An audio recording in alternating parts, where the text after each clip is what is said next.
moves pretty fast. You don't stop and look around once in a while, you could miss it.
Life moves pretty fast. You don't stop and look around once in a while, you could miss it.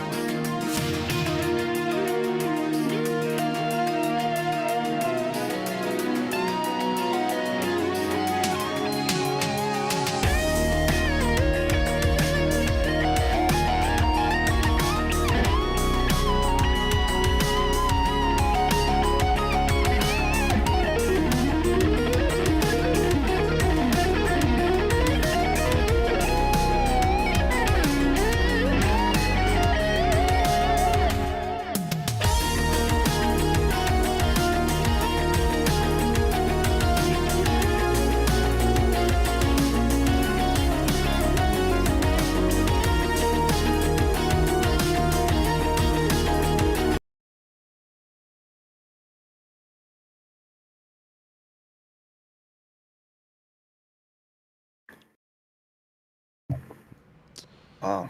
Yeah, I haven't. But, you know, that's life for you, man. That is life. But we're all good, Well, though. yeah. We are absolutely fine. It's fine. I appreciate it. What's going on, guys? Welcome to episode 200 of the RGT Podcast. Hope you guys doing well. Hope you can hear us loud and clear. Blown away that we made it to 200 episodes for one, but I'm also blown away that we have a awesome guest to share this awesome moment with us in general. It's been a wild ride, a lot to happen this year, especially going in last year, and I just want to say thank you guys so much for all the support. Seriously, it's amazing that we're here, and I'm looking forward to definitely going over everything that we have to talk about today. We missed last week's show because we had to condense it for this one. So hopefully you guys enjoy. Do me a huge favor, hit that like button if you haven't done so already. And let's definitely get into the show. And of course, before we even get into the panel, got to introduce our special guest for today.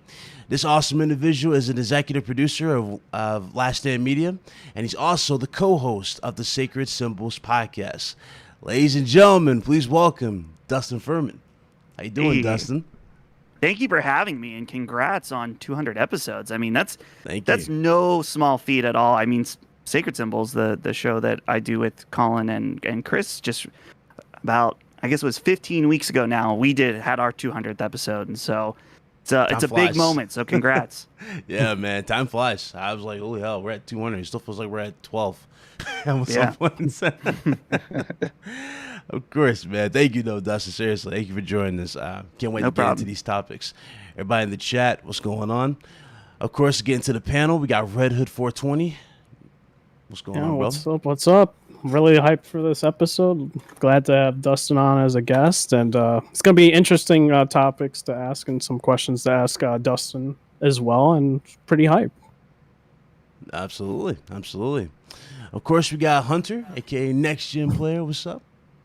Hey, man. I think, congratulations on 200. That's amazing. I'm trying to remember the episode. I know you had me on like a few times before I joined as a regular. I think I've been here for maybe 15 or 20 episodes. Yeah. I can't remember. But anyway, I've only been here for a little while, but this podcast is a lot of fun, and I appreciate it every week. So, just looking forward to chatting with Dustin and asking a few questions here and there and getting into all the news, man. Lots of great things happened the last couple of weeks. Oh, you already know. Of course. It's always a pleasure to have you on, and we definitely have some fun. Blaze 4K stepped away, so he'll be here when he gets back. But anyway, hope you guys enjoyed your weekend, everything, the works. I've been AFK on here, as you guys already know. If you guys saw the post in the community section, that's why I've been AFK. Appreciate everybody for all the well wishes. I do appreciate it. But I'm not going to dwell on that because it's a new day. And we have a lot to be excited for. And, life throws curveballs at you like this. So let's definitely get into the topics, all right? Now, first, I'm going to start with Dustin here. So, Dustin, got to ask, man, what got you into the industry? Oh, you're muted. Yeah, you're on mute. On Discord. How did that even happen? I don't know. I was trying to tweet out the show, and I might have hit the button to mute it. Yeah, dang it. Wow, great start there from the professional podcaster. So how did I get in the industry? That's a great question. I remember getting into listening to podcasts around 2012. I was a video editor. I come from a production background, and so I was probably working on editing either a wedding or a dance recital. And I was really excited because PlayStation 4 was on the horizon. And so I listened to a little show called Podcast Beyond, which many people know at that time was, of course, Colin and Greg, which is like the classic lineup there. And listening to that show kind of changed my mindset in the gears. It's like, oh, people talk about video games for a living. That would be cool to do. Of course, I found out shortly after that is something extremely difficult. And so at that point, I started to just slowly angle myself in that direction by doing small independent podcasts on my own, and then eventually starting my own website with some of my friends. And then to make a long story short, I got in in touch with Colin Moriarty, of course, who's the host of Sacred Symbols and the CEO, I guess, of Last Stand Media. And he took a chance on me as his editor, which was awesome and like a dream come true, since he was one of the main inspirations for me to get into the industry. And started off just editing a few shows for him, and then eventually he kind of like just gave me more and more stuff to do within the company. And then it was last year around Sacred episode 150, he had me join Sacred Symbols as a host. So that was again another totally like dream come true moment, and it's been really awesome ever since. It's just been a crazy experience overall. Like I mentioned, we did Sacred 200 recently that we did live in Richmond, Virginia. It was weird. Like we were in, they had like a green room, and there was like posters on the wall of like, you know, like Social Distortion, like these crazy bands that performed there. My favorite band, Jimmy Eat World, is performing there in a few weeks, and I was like, what are we doing here? Like this doesn't seem right. But that's the roundabout answer of how I ended up here somehow. There you go. Okay. How you feel about Sacred Symbols literally being labeled the best podcast in gaming right now? Like it's literally taken off in that stint.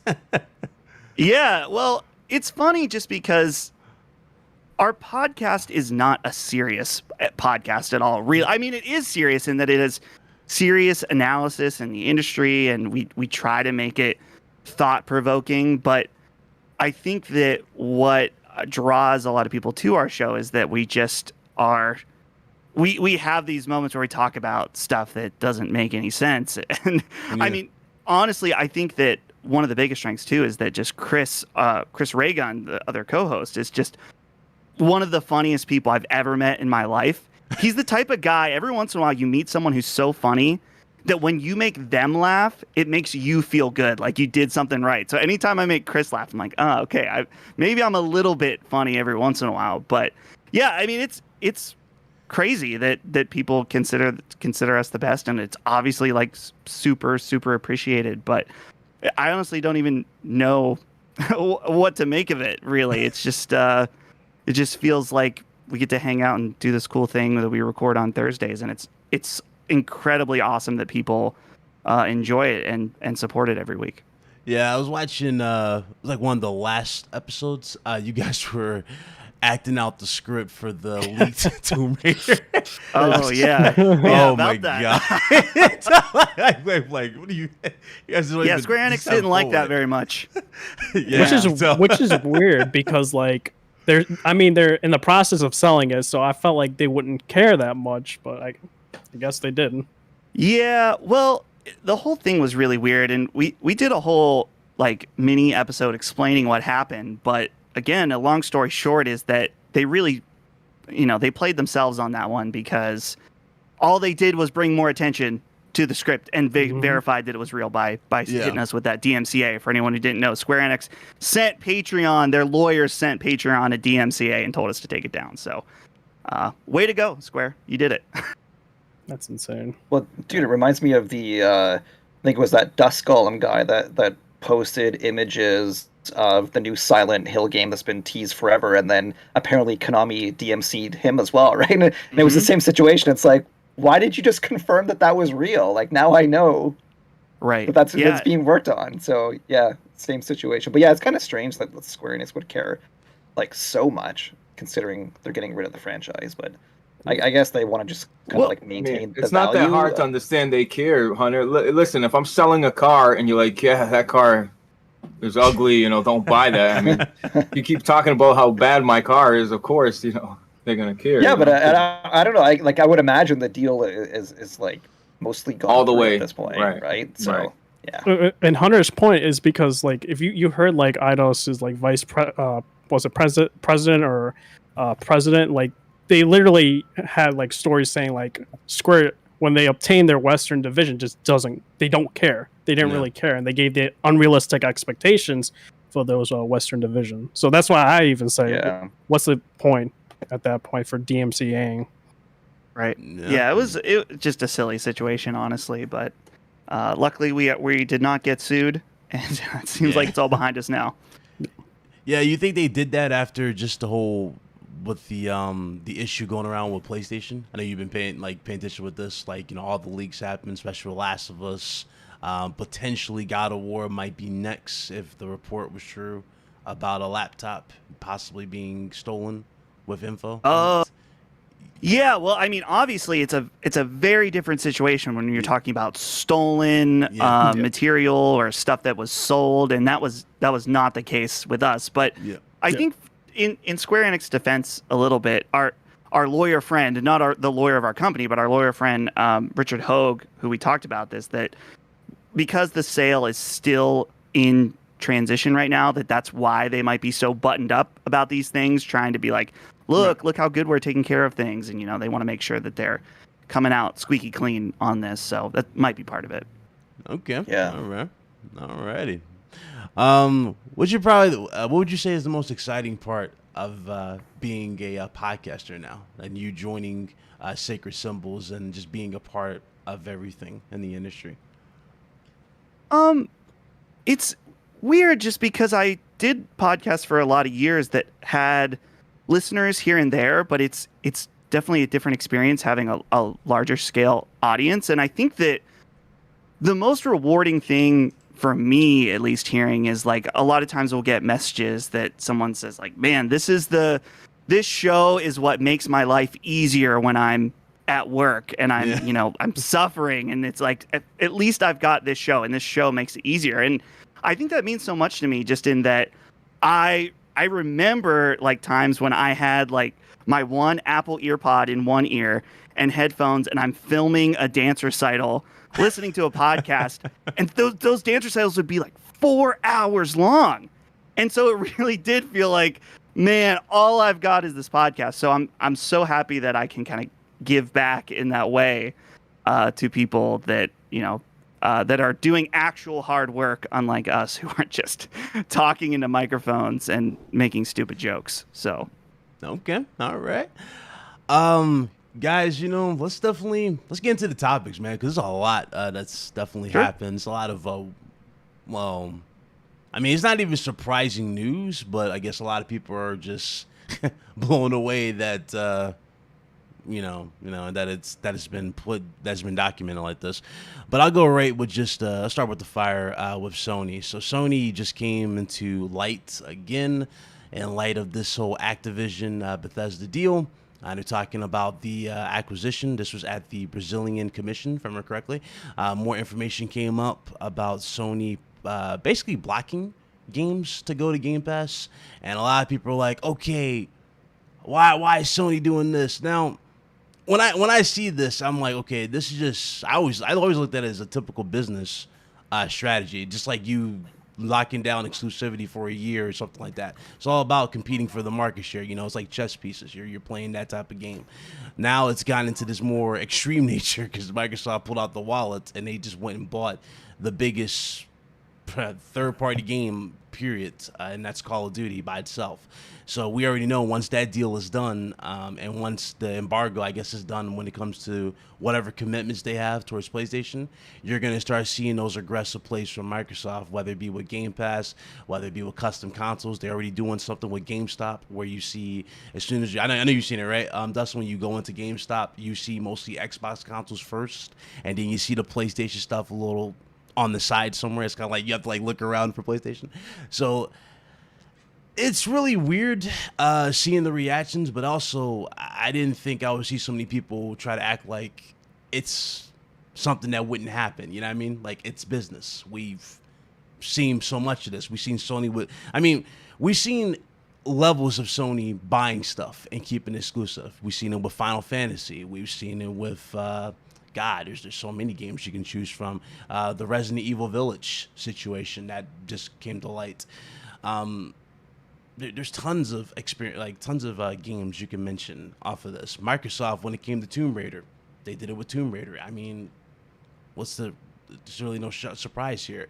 So my question for you guys, I'm starting with you, Dustin, is how do you feel about, you know, this information? Are you even surprised by this, shocked by it? And also, do you think this is going to lead to more of a civil war between these publishers in terms of, like, you know, all out, like who's gonna go for this deal, that deal, you know? Like, is this gonna be the next level? Right. I feel like the way that I think about this, like these two statements from, I guess there was the Sony statement and the Microsoft response and stuff like that. I feel like it's the meme of like Spider-Man pointing at Spider-Man right now. It's like, hey, you're blocking people from our content. It's like, no, you're blocking people from buying this content here. And it's like, yeah, I think it's exactly what you said, is that this is kind of business as usual. And it sucks because, I mean, exclusivity deals is kind of just the nature of the business in a lot of ways. Yeah. And it sucks because you see like it's like fanboy fodder in a lot of ways, that it's like people cheering on this exclusivity. And that's something that, at least on Sacred Symbols, we're like never cheering for. We understand that it's a reality of the business, but it's like, and it's understandable that platform holders need to make their platform more appealing than the other ones. How do you do that? You lock down content. And so I think that seeing these interactions is interesting, just because to see them talk so candidly about their competition and stuff like that is interesting.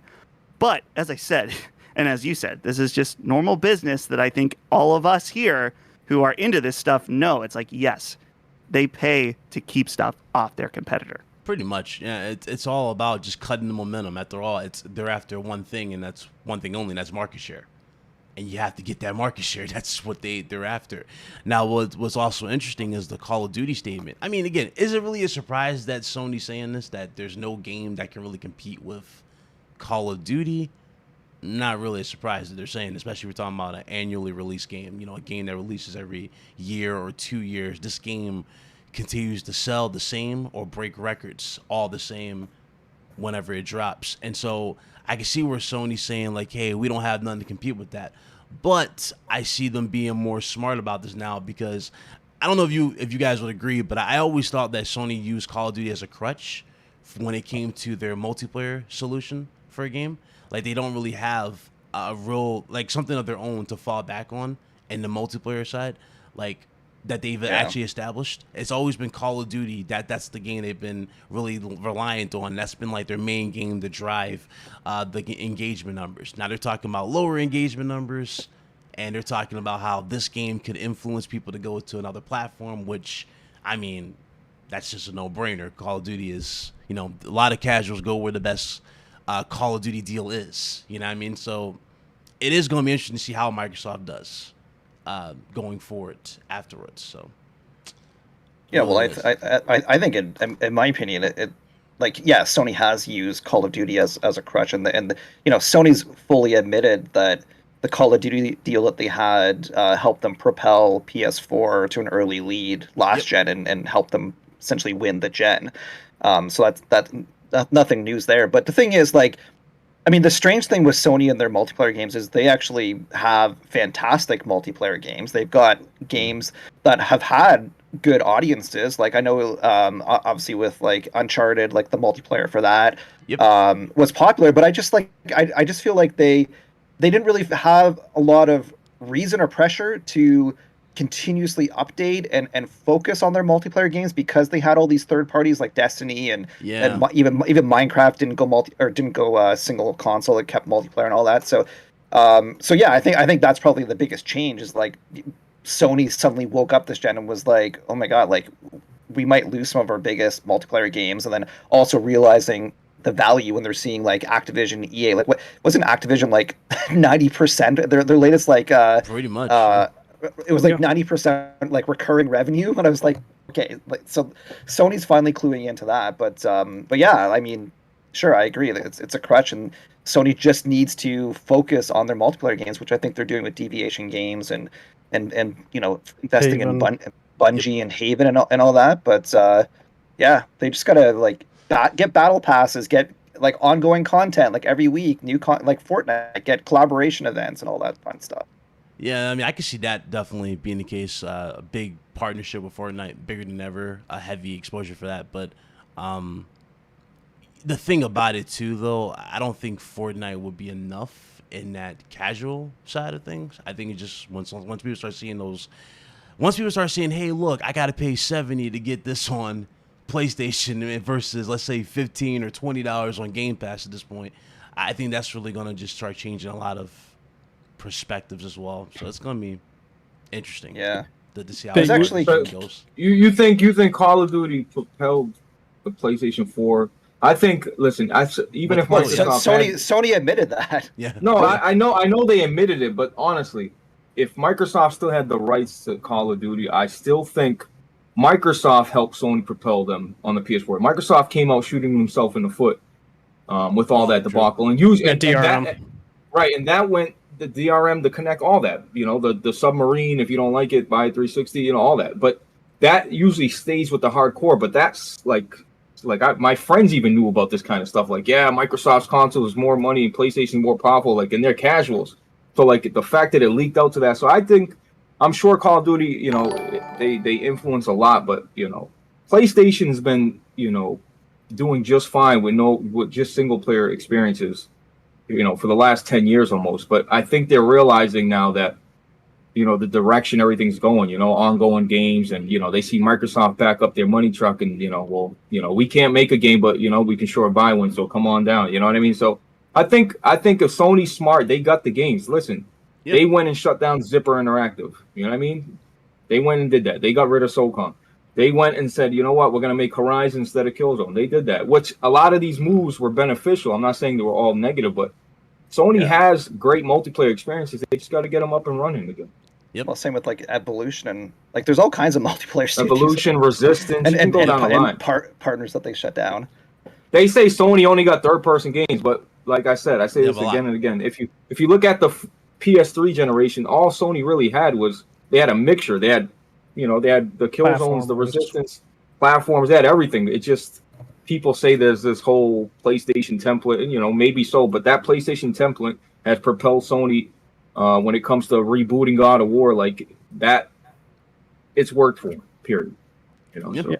I wanted to mention this, BitCloud, is like when people brought up the argument, which you mentioned was Resident Evil 8 with the, what is it, the contract or whatever, that they can't put the game on Game Pass.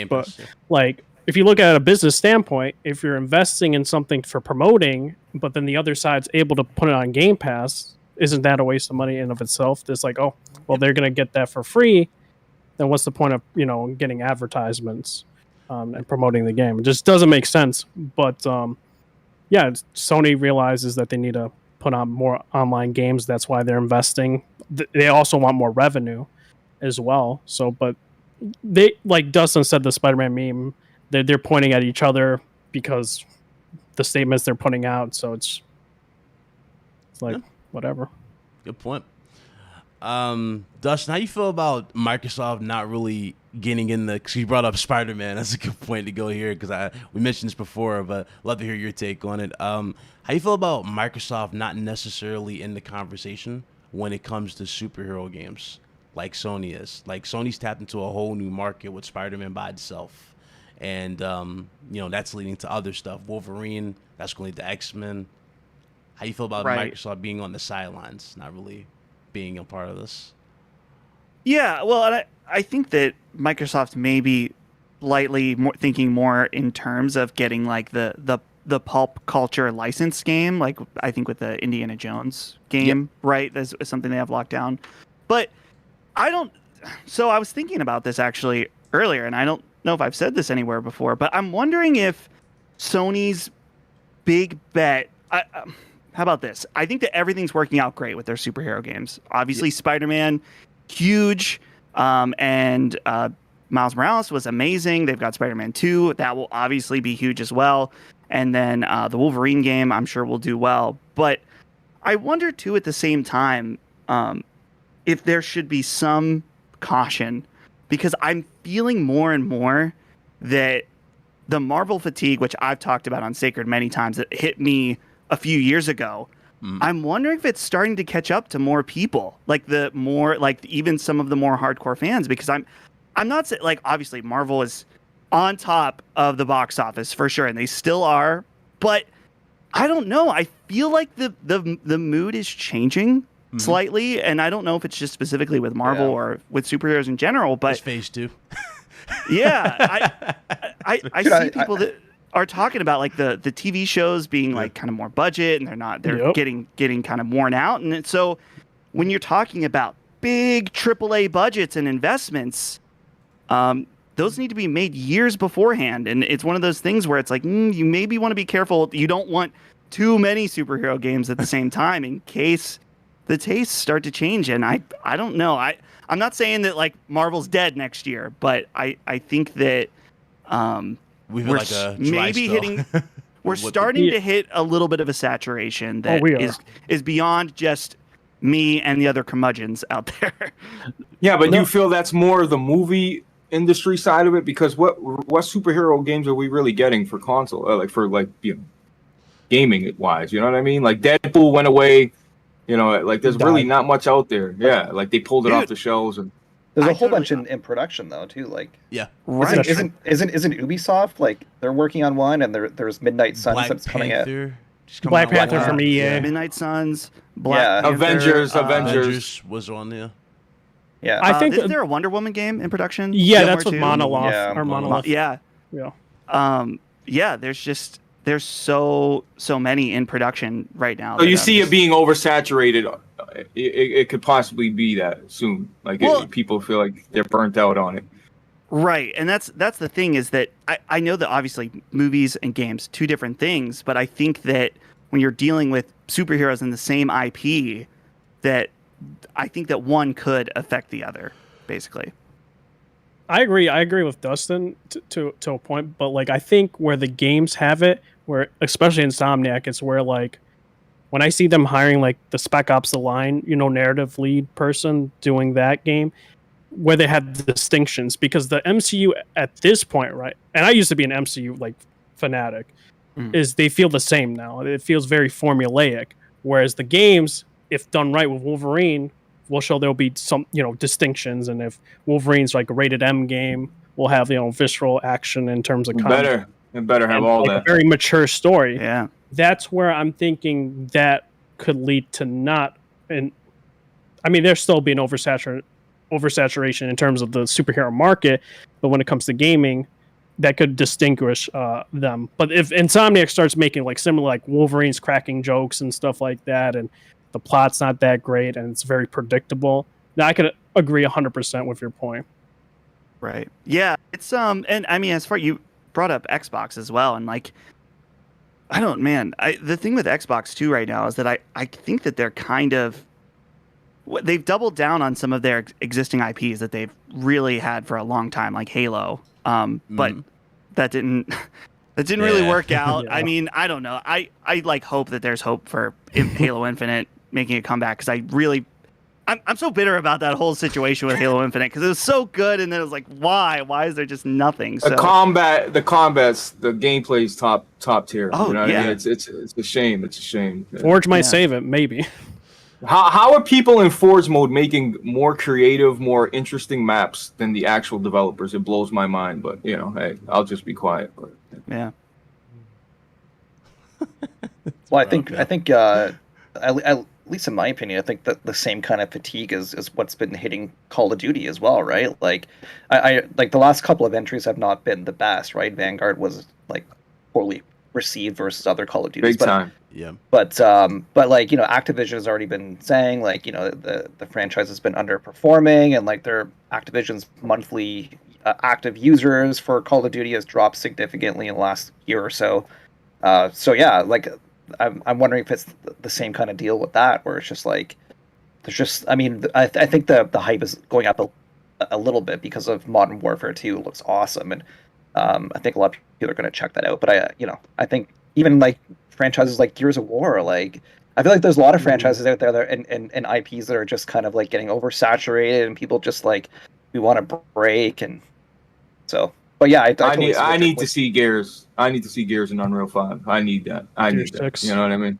I need that to see what that looks in the next engine. I really do. But about Call of Duty, even Call of Duty having, people not receiving fatigue, it's still always the best-selling game. You know what I mean? Even with them having a quote-unquote bad year, they still, Call of Duty, if you ask, I don't know about you, Dustin, but not all, like, we gave up on COD. COD's like, a past, we'll play it here and there maybe, or get it on this, like, but nobody's like really, we don't give a shit about COD, honestly. You know what I mean? Yeah. But I'm interested in Modern Warfare 2, but it's just like, I feel like Call of Duty's just got that 3-year cycle, although it's a genius idea because you always constantly have content ready. And when you do buy a Call of Duty game, people, whether you like it or not, you got to give them credit. It's a full package. You get in multiplayer, you get in zombies, you get in co-op, you get in a campaign. Like, you know what I mean? But, I do feel like Call of Duty's just like, they need to do a Need for Speed issue with Call of Duty or Assassin's Creed. Take a break. You know what I mean? At trying to think of some new. First-person shooters in general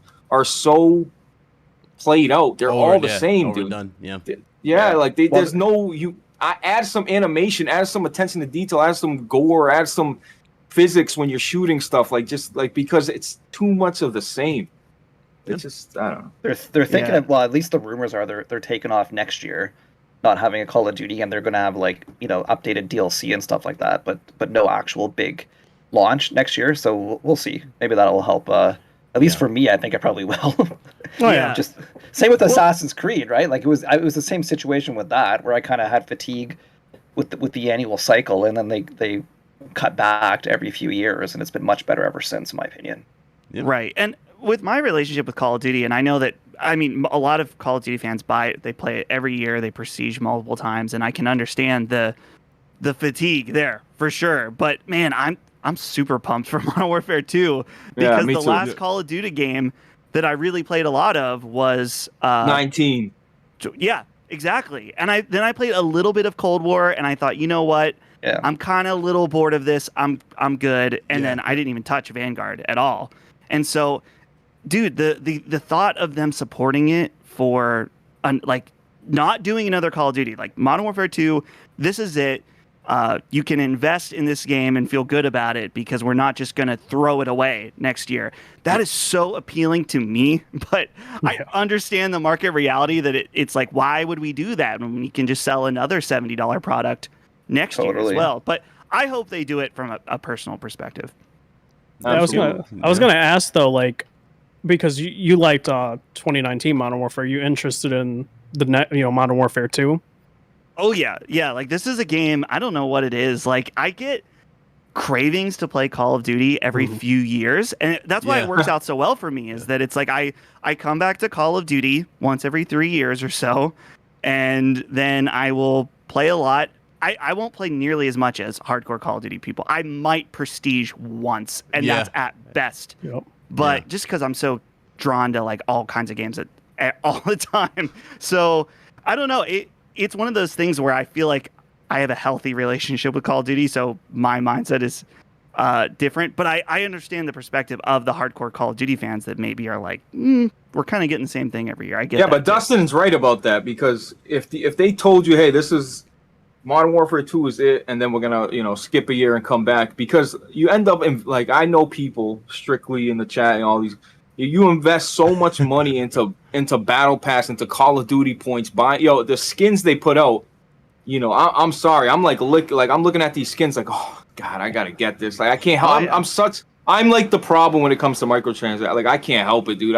If it's cosmetics and it's not affecting gameplay, I've never I don't have a problem with it. That's my opinion, but but it would be nice to invest and put time in and buy stuff, and knowing that next year, like you said, you're not going to just clean slate all that stuff you bought is going to be forgotten about, and you'll never go back to it again. So I agree with that a lot, actually. Yeah, there's definitely something to be said about that. And it's been years since I've been into Fortnite, but there's a nice feeling knowing that any skins that I bought in Fortnite when it was first blowing up, I still own them. I can still use them in the game. Right.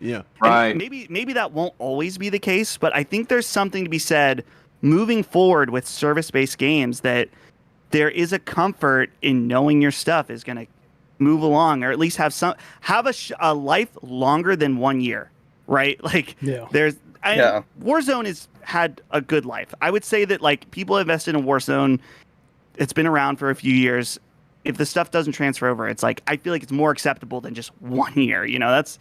That's a little pushing it for me. Yeah, but Dustin, what about Battlefield? Right, they're on a 3-year cycle at this point. I don't even know what type of cycle they're on. They just need to make a good game first. He's right. Absolutely. Yeah. I love Battlefield, so it hurts me for you to say that, but it's true, Blaze. The last 3 Battlefields at this point have launched roughly have, don't like it, don't buy it, we're historically accurate, but then we're going to put, it's just they've ruffled so many feathers, period. And their game comes out the games come out broken. And it's a goddamn shame because I think DICE is so goddamn talented. You know what I mean? It's just. Well, I think we're on the same page because, like, I really wanted to like that new Battlefield game. And I was curious about checking it out when it launched, but immediately as soon as I saw reviews and people talking about it that first week, I was like, man, that's so unfortunate. It had so much promise, like leading up to it. I was like, man, this is going to be it. Battlefield's back. Yeah, but right. Didn't happen. Hey, Dustin, let me ask you about this for Sony in the future. How do you feel about Sony's approach to PC? Now they just came out with their obviously this came out with 1440p support finally, something we've been asking for lunch, but they did this conveniently after they announced their new monitors, which they're really heavily pushing. But also, now, and I saw Hunter share this around. Basically, they're thinking, or possibly down the road, you'll need a PlayStation like network account to be linked with PC. So I'm guessing possibly a launcher of some sort might happen down the road as well. But how do you feel about Sony's approach to PC? Do you think this is like one of the smartest moves they've done, especially when you see the way the business has changed, them not locking themselves to one particular way of playing? They already did a conference, I'm pretty sure you saw, where it was where Jim Ryan said, PlayStation beyond the console, where it's kind of similar to how Microsoft worded it. It's like on mobile, it's on PC, it's on, other devices, etc., like mobile. Like, how do you feel about the decisions for Sony? Yeah, I think that Sony releasing their games on PC is fantastic for so many different reasons. And I feel like the only people I see that are really against this decision, again, are the console people on Twitter and stuff. It's like you don't get it. Like if you're in the boardroom at Sony and they're looking at it, they're like, okay, we can keep these games exclusive and we will never win that PC audience because a lot of PC gamers never want to play on consoles ever. That's just not somewhere they're going. That's true. And so they can try to tempt those people that they may never get, or they can release fantastic PC ports that not only they sell to all the PC players, but the PlayStation players a lot of them will buy them again on PC. Myself included, even have rebought some of these games on PC. And so they can kind of have their cake and eat it too. And I get the argument that a lot of people think like, well, it kind of cheapens their platform because they don't have these exclusives. Yeah. And again, they can have their cake and eat it too. They can release them first on their hardware, and gamers are not patient by and large overall. A lot of us want to play the game when it comes out and be a part of that conversation. Not everybody, but a lot of us do, and that's fine because I get it. I'm the same way. So they will still make tons of money on these on their platform, and they will draw people to PlayStation 5 so you can play God of War Ragnarok day one. Yeah. And then they will not only sell that game again to all the people on PC, but they'll sell it to the people that are buying in November again in a few years. And so there's that perspective. But then I think it's also important to consider Sony now looking at live service games as a big initiative for them, which I'm a bit mixed on how that's going to work out since they have like 8 of them in development. It seems like they're kind of just throwing everything at the wall, hoping one of them sticks. But a key component to that success is going to be PC, I think, and having multiple options in order for people to play these live service games, because I feel like that's kind of how they live and die. So overall, I think it's in 2022 and on our current gaming and tech landscape, it's like, why wouldn't they release these games on PC? No, not very many people were buying Horizon Zero Dawn still on PlayStation at this point. Yep. Why, of course, you should sell it to people again for $50 or a new audience for $50. I mean, that's just Dustin. They made every single cent they were going to make on that game. I agree 1,000%. I was one of those guys that free. Right. Exactly. And I was one of those guys where I'm like, oh, this. I just couldn't see it. Even though I had a PC the whole time, I was one of those guys that saying, man, this is going to hurt. It's going to devalue the console, because I was thinking like, I still have my PS3 plugged in, because there's certain games that you just can't play unless you want to play cloud-based trash, which I'm not going to do. And I felt like, and when you look at Nintendo, they have not budged a single, like, and I know Nintendo, people can say they're a rarity and they sell 20 million copies, which they do, you know, and it was like, once you understand, like, the business side of it, like, they're not making any more money on God of War. Anybody that wanted to buy God of War 2018, trust me, they've already bought it, or they got it on the PlayStation Plus collection. But it's just something people got to get past, man. Like, either own multiple consoles or get over it. Like, because I used to be that crybaby. Trust me, I used to be like, no, you know, Sony. You know, trust me, I'm a big Sony guy. But like, and once you play Spider-Man on an ultra wide, on a 3090, And one other, like, just quick point is just that for the Sony fans, the hardcore Sony fans that want, like, these IP they want to get sequels. This is how you get sequels, is generating more money. Right. Yeah, doing these PC ports generates more money. Yeah. If you want to play the console war aspect, this makes more money for your quote-unquote team to make more games for you. I don't understand the mindset, Dustin. Like, they like, support the developers, but then when the developer does a pro move for them that guarantees them even more money, for example, like one of my favorite games, and I gave this game a lot of flack at first because I didn't really see much of it. I didn't think they did a good job marketing as well, but it's Returnal. I don't know if you played Returnal. I thought Returnal was amazing when I played it, and we actually had Housemark on the show, and they were cool to watch you stream it, but yeah, I was blown away by how much they did it. But then when I was also blown away by how little it sold, if you think about it, right? It sold almost like 500,000. I was like, 500,000? I was expecting more for this. Yeah. So if they were to release that on PC, this is a guaranteed shortcut to getting that sequel greenlit, if possible. Yeah, but Housemark went from making Resogun and Alien Nation and you know, Next Mile. You know, they went like, this is their first. Well, in my opinion, it's their first really big, you know, AAA-ish game out there, you know, and I think they did a really great job. Like, it was so unique at, you know, like, there's no other game like Returnal. Like, yeah, there's roguelike games, but it's really cool, and they've added on to it. That audience, though, it will attract a lot of PC gamers, though. Like, once that drops on Steam, a lot of PC gamers. Oh yeah, like I think everyone here would probably rebuy it on PC. Double dip, yeah, we all double dip. Well, Dustin, quick question for you. I'm sorry, Hunter. I just because before I forget, the whole, you know, bringing games, you know, PlayStation multiplayer games and PC, right? So what happened to the Sony fans that are, you know, I know what's gonna happen. You know, people are gonna, you know, you can't appease everybody, but sure, you got PlayStation guys paying for PlayStation Plus to play these multiplayer games, right? And then they go to PC. And then they don't have to pay. And then the other argument I hear all the time is, oh, I'm shutting off crossplay. I'm not dealing with a keyboard and mouse user. It's not fair. You know, so it's going to be a tricky, but I think they'll migrate. If Halo can do it, if Halo can do it and Gears can do it, right? I mean, I don't know. Yeah, obviously that's always a tricky thing, like the trying to balance the keyboard and mouse players versus the controller players, which I think that the ultimate solution to that is just giving people the choice, like giving people choices on how they want to play and who they're able to play with is a big aspect. But you brought up an interesting point that I haven't really thought about, is the idea of PlayStation Plus. You buy it in order to play online, and then if they start releasing their multiplayer games on PC, then it's kind of like, well, kind of have an advantage there. That's kind of an interesting thought that I haven't really thought about. I wonder just if their live service games, if they will not require PlayStation Plus in order to play them online, so, sort of like Fortnite or whatever. I think Warzone's the same way, where you don't need PS Plus free to in order play. To play those. Right. Yeah. No. Because it's going to be an interesting thing, though, because I definitely feel like it's going to happen just like Halo and Gears, where PC players don't, you know, have to pay for gold or whatever, and the consoles players do.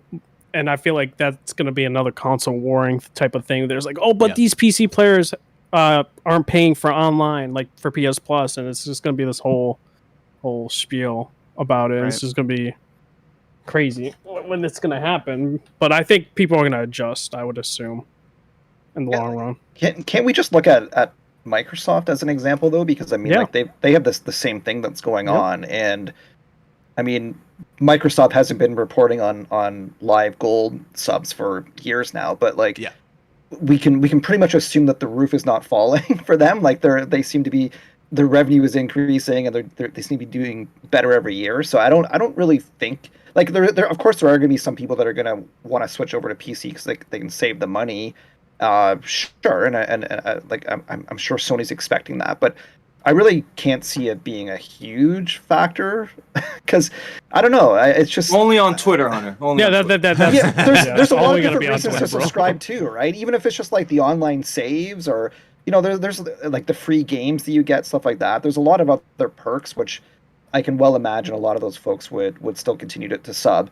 But the one thing I just want to mention too is like Dustin was saying about double dipping. As you guys know, like the last couple of weeks, I've been lucky enough to play Spider-Man on Steam Deck, and I just have to say too, like Steam Deck is like probably I'm not sure if it's crossed the million selling point yet, but it's like it's an awesome console. Some of us here already have the Steam Deck. I can see a lot more people getting it. That to me, like, that's just another reason to double dip, man. It's like it's turning into like the successor to PS Vita. Exactly. That's what I was going to say. You know what I mean? Because I have picked up some of the PC Sony games and I played it on my desktop and I enjoyed the experience, of course. But for me, the Steam Deck is a game changer, right? Like I almost would want to get every big Sony game that I really liked. If Returnal came out on PC, like I would you have to, man. It's so mouse good. And keyboard with Returnal. I feel like that's like the dream right there. Yeah. Oh, I'd love that. Yeah, That'd be perfect. Both, man, both. But I just want to say, like, I think the Steam Deck is just gonna like be another factor that's gonna get people that have already played it and purchased it on PS5 to pick it up again. Man, Sony, make a Vita and stop playing around. What are they doing, bro? They're not going to. Come on. Please, man. You can tell they want to though, because Shuhei's been like sharing a lot of the games on Steam Deck. I don't know if Dude, he remember. wants to, but I feel so really bad. Wants like, it. He really wants because it. he's like, I don't know why he got demoted, bro.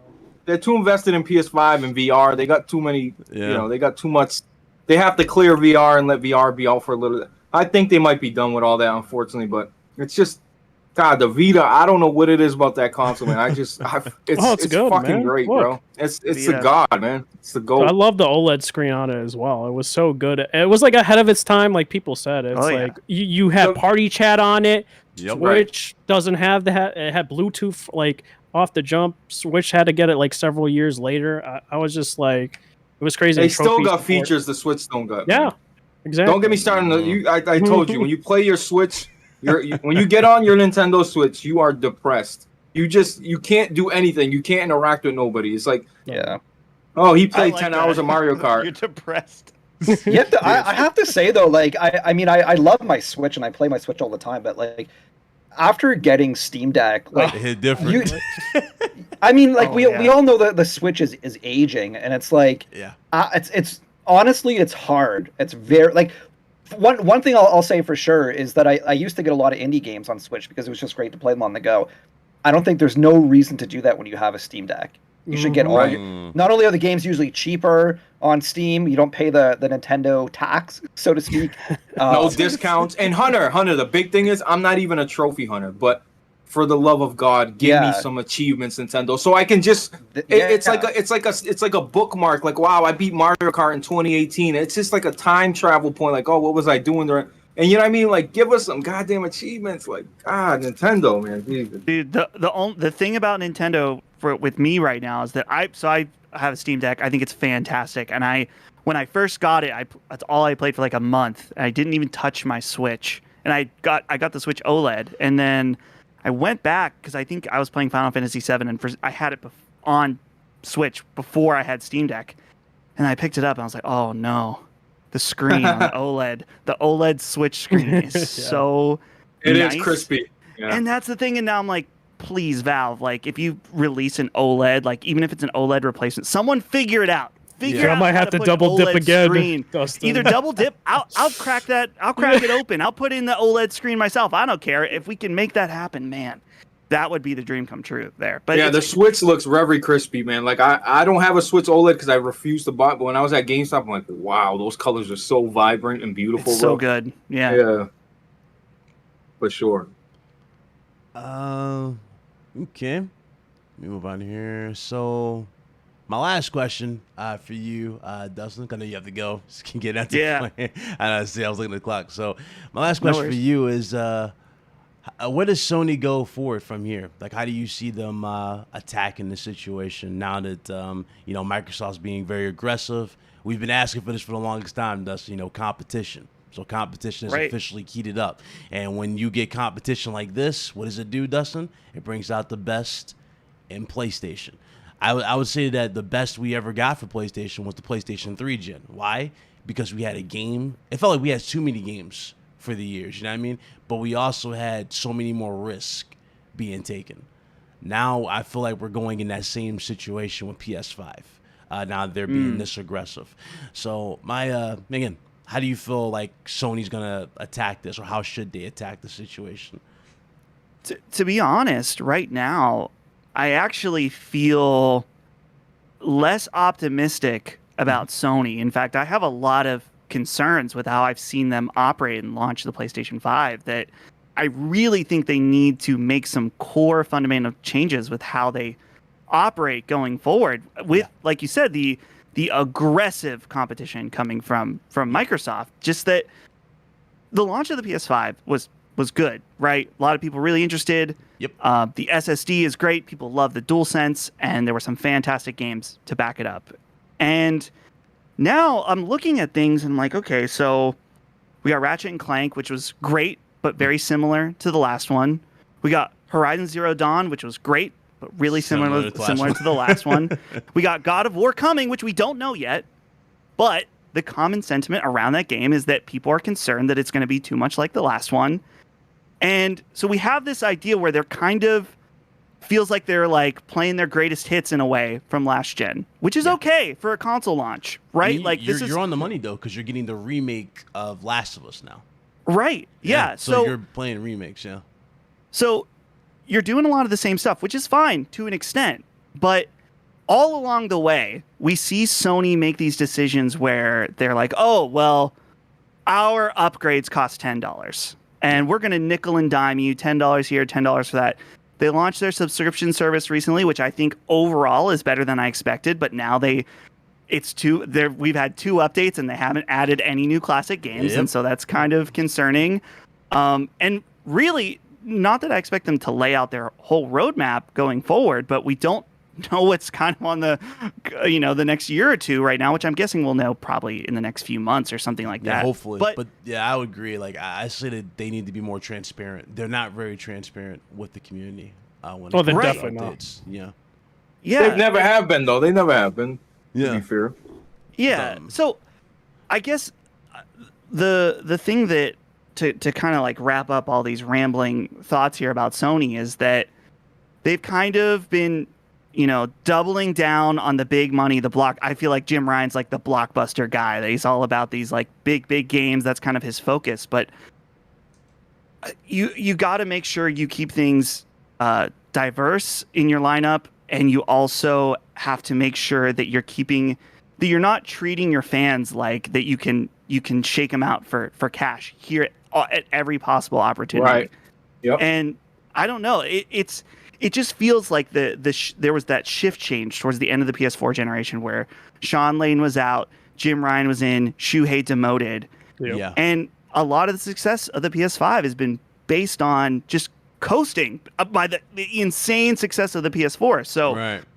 And now with the live service stuff, like that's one of the most troubling aspects to me is just the like I said earlier, the throw everything at the wall and see which one sticks mentality. That's, I don't know, like you don't necessarily want to like have everybody try everything you do and hope that one of them works. You know what I mean? So yeah, I feel like we're not Sony's not in the danger zone right now. Obviously, like the PS5 is a huge success, but when you're competing with a competitor who is putting all of their first party games for a very low price every month, and they have a content pipeline issue. But when that content hits, it's going to be a big different story. I think starting with Starfield, and I don't know. I don't want to get into a whole conversation. I know people are mixed about Starfield, but the point is they have a lot of studios making a lot of content, and it's all going to be available in one place. And it may not be here now, but it eventually will be. That's Okay. cool. Well said. They got id Software. Enough said, man. That scares me. I know, dude. It is so good. Yeah. I'm waiting for that Doom and Halo crossover.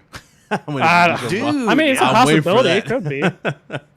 because they're experimenting like this, you know, with Forza and Hot Wheels. It's only a matter of time they start doing stuff like that with. I've been saying Halo. id with taking like the reins for Halo and seeing what they could do with it. It would be interesting, I think. Yeah, dude. I mean, they have so much to choose. Well, they from. keep saying about Xbox, and I've said this too. Like, they bought all these acquisition, but the narrative hasn't changed. They're still not putting out enough content, and they're still not doing this. But like Dustin said, I've said this 1,000. Once this shit eventually lands, then what? You know, once these games start rolling one after another, now we getting a new Wolfenstein. Then who? You know what I mean? It's just gonna start rolling out, and then you know, have like a Sony's different tune, Sony for somewhat they do have their little schedule going yearly. What they think is gonna come out and stuff, but you know, it's gonna be a big wake up call because there is a lot of games gonna come out all at once. I feel like it's gonna happen. It's like wow. So Definitely. Yeah. Yep, absolutely. That's it for me on that one. I'm not really gonna say. I would ask you, what's your most anticipated game? I think it's Callisto Protocol. Is it? Is that it? For me, it's Final Fantasy 16 for sure. Yes, Like, sir. That's the game I'm My waiting God. for right now. That I'm like, man, that looks so good. You got some of that Dustin. DMC Yoshi combat P. in there. greatness. Yeah, yeah, it's gonna be. you I really have high hopes. I was like really sad when I was excited, but when they were like summer next year, I was like, Yeah, it's a little so like, far. what about for but this it's okay. year? What about for this year though? Man, for this year, I feel like, man, it's weird. I don't feel like I'm like super excited for anything. Honestly, it might be Modern Warfare 2, which is like, it feels weird to say. I don't know. Like, I'm kind of excited about that new Valkyrie Elysium game. Might be pretty cool. God of War, obviously. Oh, yeah. God of War is the sleeper. Like, I kind of always forget that game's coming out this year. It's like it's finally happening. So that's another one that I'm really anticipating. So Elden Ring DLC, whenever that comes, hopefully this year. My man. There Thank you you. go. There you go. Yeah. All right. Well, I know Dust. I know you gotta go. I don't want to Yeah. keep you hostage here. for No too worries. long. But I want to seriously We're, say thank you so much for joining us. It was a pleasure to have you on the show and to hear your thoughts on everything. And do me a favor, please tell the chat like how much fun you had, and you know, on a scale of 1 to 10, and could we possibly see you again down the road? Yeah. Oh, definitely, dude. This is tons of fun. I always liked hopping in on different shows here and there, so this has been super cool. Thank you guys again for having me. Super appreciate it, and congrats again, 200 episodes. That is no small feat. I know the grind week to week to week, and so there's times when you really don't want to do it, and you're ready to just stop. And so to keep that endurance going, it says a lot. So congrats to you guys, and again, thanks for having me. Thank you, Dustin. Guys, Dustin, Last Stand Media. Dustin Furman, you already know. Absolutely. Thank you, bro. Appreciate you. Yeah, awesome. Hey, Awesome. Dustin, I'm gonna send you a video of those Vita games, bro. I'll send Cool. you something. Yeah, definitely All hit right. me up, man, for sure. Gotcha. Make sure to play Final Fantasy 14. Oh, dude. Make sure. I'm definitely leaving now. All right, guys. See ya. Have a Yeah, good man. one. Dustin. Bye. Dustin Furman, people. Awesome. He was doing really good until he said he's excited for Final Fantasy. Dude, I know. I love I know. Dustin, He's dude. a Me and diehard Final Dustin's Fantasy. tastes are very similar. That's why I knew it was going to be Final Fantasy 16. No, he's cool. He's a cool guy. Bro. He's cool. This man Redhead over here. Oh God. Redhead was like, Redhead was going in like, oh, so Final Fantasy, do you like he was like in heaven, man, because Yes, he never sir. talks to anybody. only Hunter is like the closest one because he plays. Yeah, some as RPGs. soon as he said that, I was like thinking of Bicklad. I was like, dude, you gotta, Oh no! Exactly that's what I'm saying. you gotta play this game, dude. I talked For about sure. it before you jumped in. Thank you very much. I'll be playing that in September. There you go. I gave you a Okay. month. There's your Matt, month. All right. you know what? There's your I know month. why he There's your did month. September because he wants to spite Last of Us remake. So he's like, I'm gonna play no. Final Fantasy 7 remake on Red September. Hood, you're smart. Oh God, these You're people smart. know me so little. Let's get the super chat. Shout out to Corey Ford with the member for 2 months. Appreciate the support. He says, "What's up, RGT crew? What's up, brother? Appreciate it." Everybody in the chat, hope you guys enjoyed. Let's go ahead and talk. kind of a freestyle this because not a whole bunch going on this particular week. But man, you guys play Spider-Man? Have you? Oh, you've been playing on PC or? Hunter, you've been playing? PC. I beat it. I got most of the achievements. Yeah, man. Steam Deck, man. I played a bit on my desktop just to test it out, but like Steam Deck is the way to go. But laying in bed swinging must be crazy, huh? Pretty crazy. It's amazing. It's got all the DLC with it as well. That's awesome, man. I need a damn Steam Deck. One at a time. I got this bad mic arm again for the 5th show in a row. But, that's a podcast by itself. The Chronicles of the Broken Mic Arm. Wow, bro. Yeah, he's like, oh, Novocaine, it's your birthday. Do you want Spider-Man? $60 game. I can't get it. I can start a collab base. Did I bring up Spider-Man? Shout out to Bond. I can start a collab base about that mic arm. This episode 327 of collab base. The Broken Mic Arm. I still haven't gotten this. Hunter, I want to tell you though, because I don't tell you enough, dude. And I don't, sometimes I get lost and I'm irritated. I'm in a bad mood and I come in the show and I'm pissed off and I'm leaving. But Hunter, you're a good fucking guy, dude. And what you did for me that month, you know what I'm talking about. Oh yeah. I was just thinking about that the other day. No. I was thinking about the other day. I'm like, dude, how fucking insane is that, dude? That he fucking hooked me up like that, bro. Like that shit was so. That was like the most exciting time of my fucking life, bro. I was so happy, dude. Hey. I forgot to tell you that. I want to tell you that a couple weeks ago, but yeah, there you go. There's something funny about this though. I told him he had power, Hunter. He didn't understand that. He was like, what you mean I got power? I was like, really? You don't think you got power? He's like, no, I don't have power. I was like, okay. I'll pure online. He regretted that immediately. He got like 19 messages. He used to get 3 messages. Hunter, no, because I respect what Hunter told me. No, but I told you. Go ahead. Appear online. I dare you. But Hunter told me, Blaze, don't tell us so. Don't do nothing. Don't stream nothing. I said, Hunter, no fucking problem. But it was like it was a couple days before, and Big Cloud was like, just sign online for 1 second and sign right back off. I'm like, Big Cloud, I'm not doing that. He's like, just do it. Just see what happens. Quick. So I sign on. For a second, it says Blaze 4K playing Elden Ring, and this is like 3 days before. Dude, in fucking 3 seconds, people like, what the fuck? Messaged me, how you playing that? It was hilarious, dude. It was so fucking funny because he called it. Big Cloud called that shit. That shit was funny though. All I gotta ask for Hunter is at least when it comes to Final Fantasy 16 or Kojima, bro, just hook me up like you did Blaze. Those are the only two. The only two. You don't got benefits as a part-time janitor. You got to be a full-time. This is crazy. The amount of slander I get. It's insane. Well, I've already reached out to like pretty much like all of the big players that are going to be at TGS, and some of them have got back to me. So I still don't know like what's going to be on the show floor and what's going to be there and all that, but. Dude, this is going to be like the best. Like I fully expect like one of the Final Fantasy games upcoming. Oh yeah, no, 16. I think they said they're supposed to show something in September. I don't know if that's PlayStation or TGS. I don't know. Yeah, usually they show something and then they have like behind closed doors like 10-minute demo or whatever. So I'm hoping I can play Resident Evil or Callisto Protocol or dude, that'd be awesome. Final Fantasy 16 or whatnot. But what was that new Neo game called? What's it called? Something Fallen or what was it called? No, you're talking. It's not the Neo. It's a new game. It's a new game. You're talking about Wolong? Yeah, Wolong. Yeah. Koei Tecmo is gonna be there. So dude. Yeah, dude, I'm already jealous. Probably like. I have to think, but like that might be one of my, if not my most anticipated game. I love Hunter, but what about that Bloodborne? What about that Bloodborne game that's going around Twitter? It looks like a Bloodborne successor. Oh yeah, you seen it? What is it? There's like that 2D game. Is that what you're talking about? No. This is it looks like a full. Oh, are you talking about you're talking about Thymesia? Is that? Yeah. I think it is. I think that's the game. Yeah, dude, we'll talk after the show. Oh.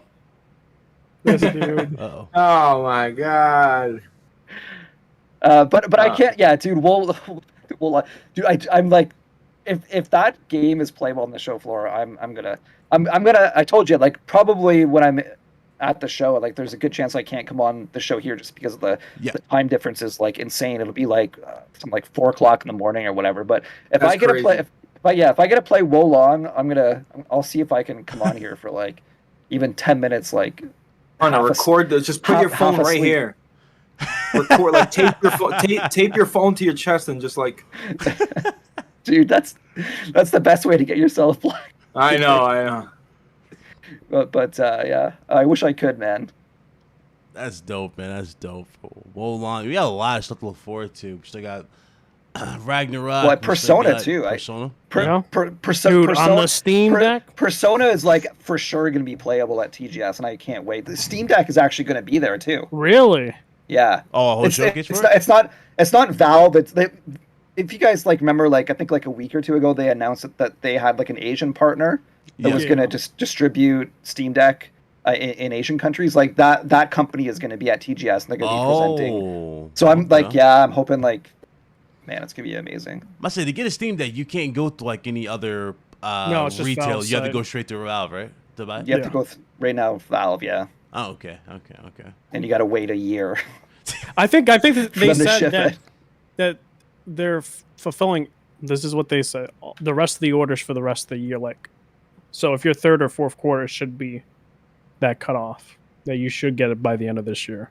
See, at least they got a handle on it. They don't have any bot issues from what we're saying. They're actually Well, that's why they try to eliminate. Yeah, they actually have a handle on it, so that's cool. Trying to say here though. I guess I'll ask you guys. What you guys? Well, did you guys see the THQ showcase? I only saw someone sent me. Shout out to Nev. Is it? The not yet, but the I saw AEW game. Dark.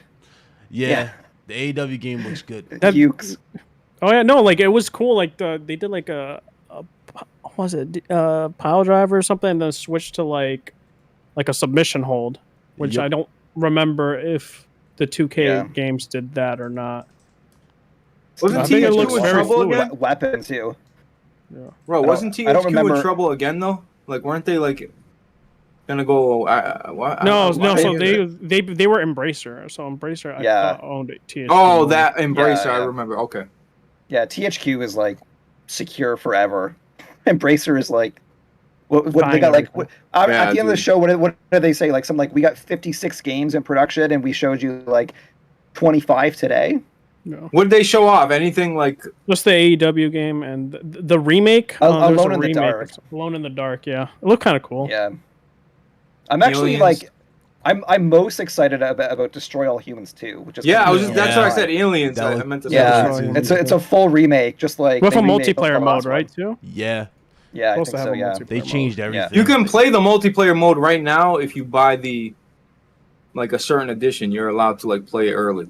I need to play Yeah. Destroy All Humans 1 You didn't remake. play it? Bro, I still gotta No, go not through the it. remake. Oh, I dude, own the remake, I still gotta play but I this never one. played. Yeah, I think I have it here. I play on the Steam Deck, no lie. Lies of the P. That's the game. Yeah. I guess they're saying I'm talking about Lies of the P. It does look like Bloodborne though, shot for shot. The way he like. you're not pulls out talking the about weapon. Thingies. Hold on, let me. Lies of the P. Look that up. Lies of maybe P. maybe. Yeah, Let me see. Lies of P. Yeah, I'm pretty sure that's it. Oh yeah, Watch it is it. Lies of P. It had an alpha 9 months ago. Yeah, this shit looks like Bloodborne. Look at it, Hunter. Yeah, Hunter, I'm gonna put it on the screen. Honey. Yeah, I need you to be a magician with this I'm- one. Do something. Yeah. what company is this? Neo. Oh, it's what's Neo Wiz. Okay. Who's making it? Neo Wiz? Dude, Neo everything Wiz. about it, from the long exterior shots. Here, I'm gonna put it on the screen. Holy jeez, this is like Yeah, it exactly looks like exactly Bloodborne. it. Look at the exterior shots. It look. Is it actually a Soulsborne Yeah. game? Yeah, It's like a Soulsborne. It game. is? Yeah. yeah. That's why Okay, I'm like well, trying I- to put you onto this. Okay. Look at that. When It's a game I've supposed never to even come out. heard of this game. Like when is it? I don't release think date there is a TV release day? date. Gameplay, alpha gameplay. So it's in alpha state right now. Okay. I need a. Yeah, I'm gonna have to Keep an eye investigate for this. it. I know I've never. Well, this even- came out in 2021. This Oh, trailer. dude. Okay, actually, okay, yeah. I remember seeing this preview. Yeah, it's like a year ago, Yep. but I totally forgot. I completely forgot about this game. Bro, I I'm actually surprised. got it. got announced like a year and a half ago. Yeah, but I'm surprised Firm Software's like, dude, what the fuck? Sony announced the Bloodborne remake. Hurry. Yeah, the gameplay was God. shown. Here's the gameplay. Looks really good. I'm not even just saying that. It looks pretty good, bro. Oh, Seriously. dude, does Microsoft have a deal with this game? I'm just reading. Microsoft is bringing Minecraft Legends, Lies of P, and a bunch more games to Gamescom. So it looks like Lies of P is like part of the Microsoft lineup for Gamescom. So that Microsoft, if they were smart, probably Game Pass, man. Yeah, they got this game on Game Pass for sure. well, then I'll definitely downplay. Like, oh wow, you guys got a bootleg Souls game on Game Pass. I'll downplay that. Yeah. In reality, I'll be like, Should it be on Steam too? It should be on Steam, right? Okay. This game is like shot up to like top of my list for right? games I need to like learn more I about. told you, man. Yeah, man. That shit. Holy no. jeez.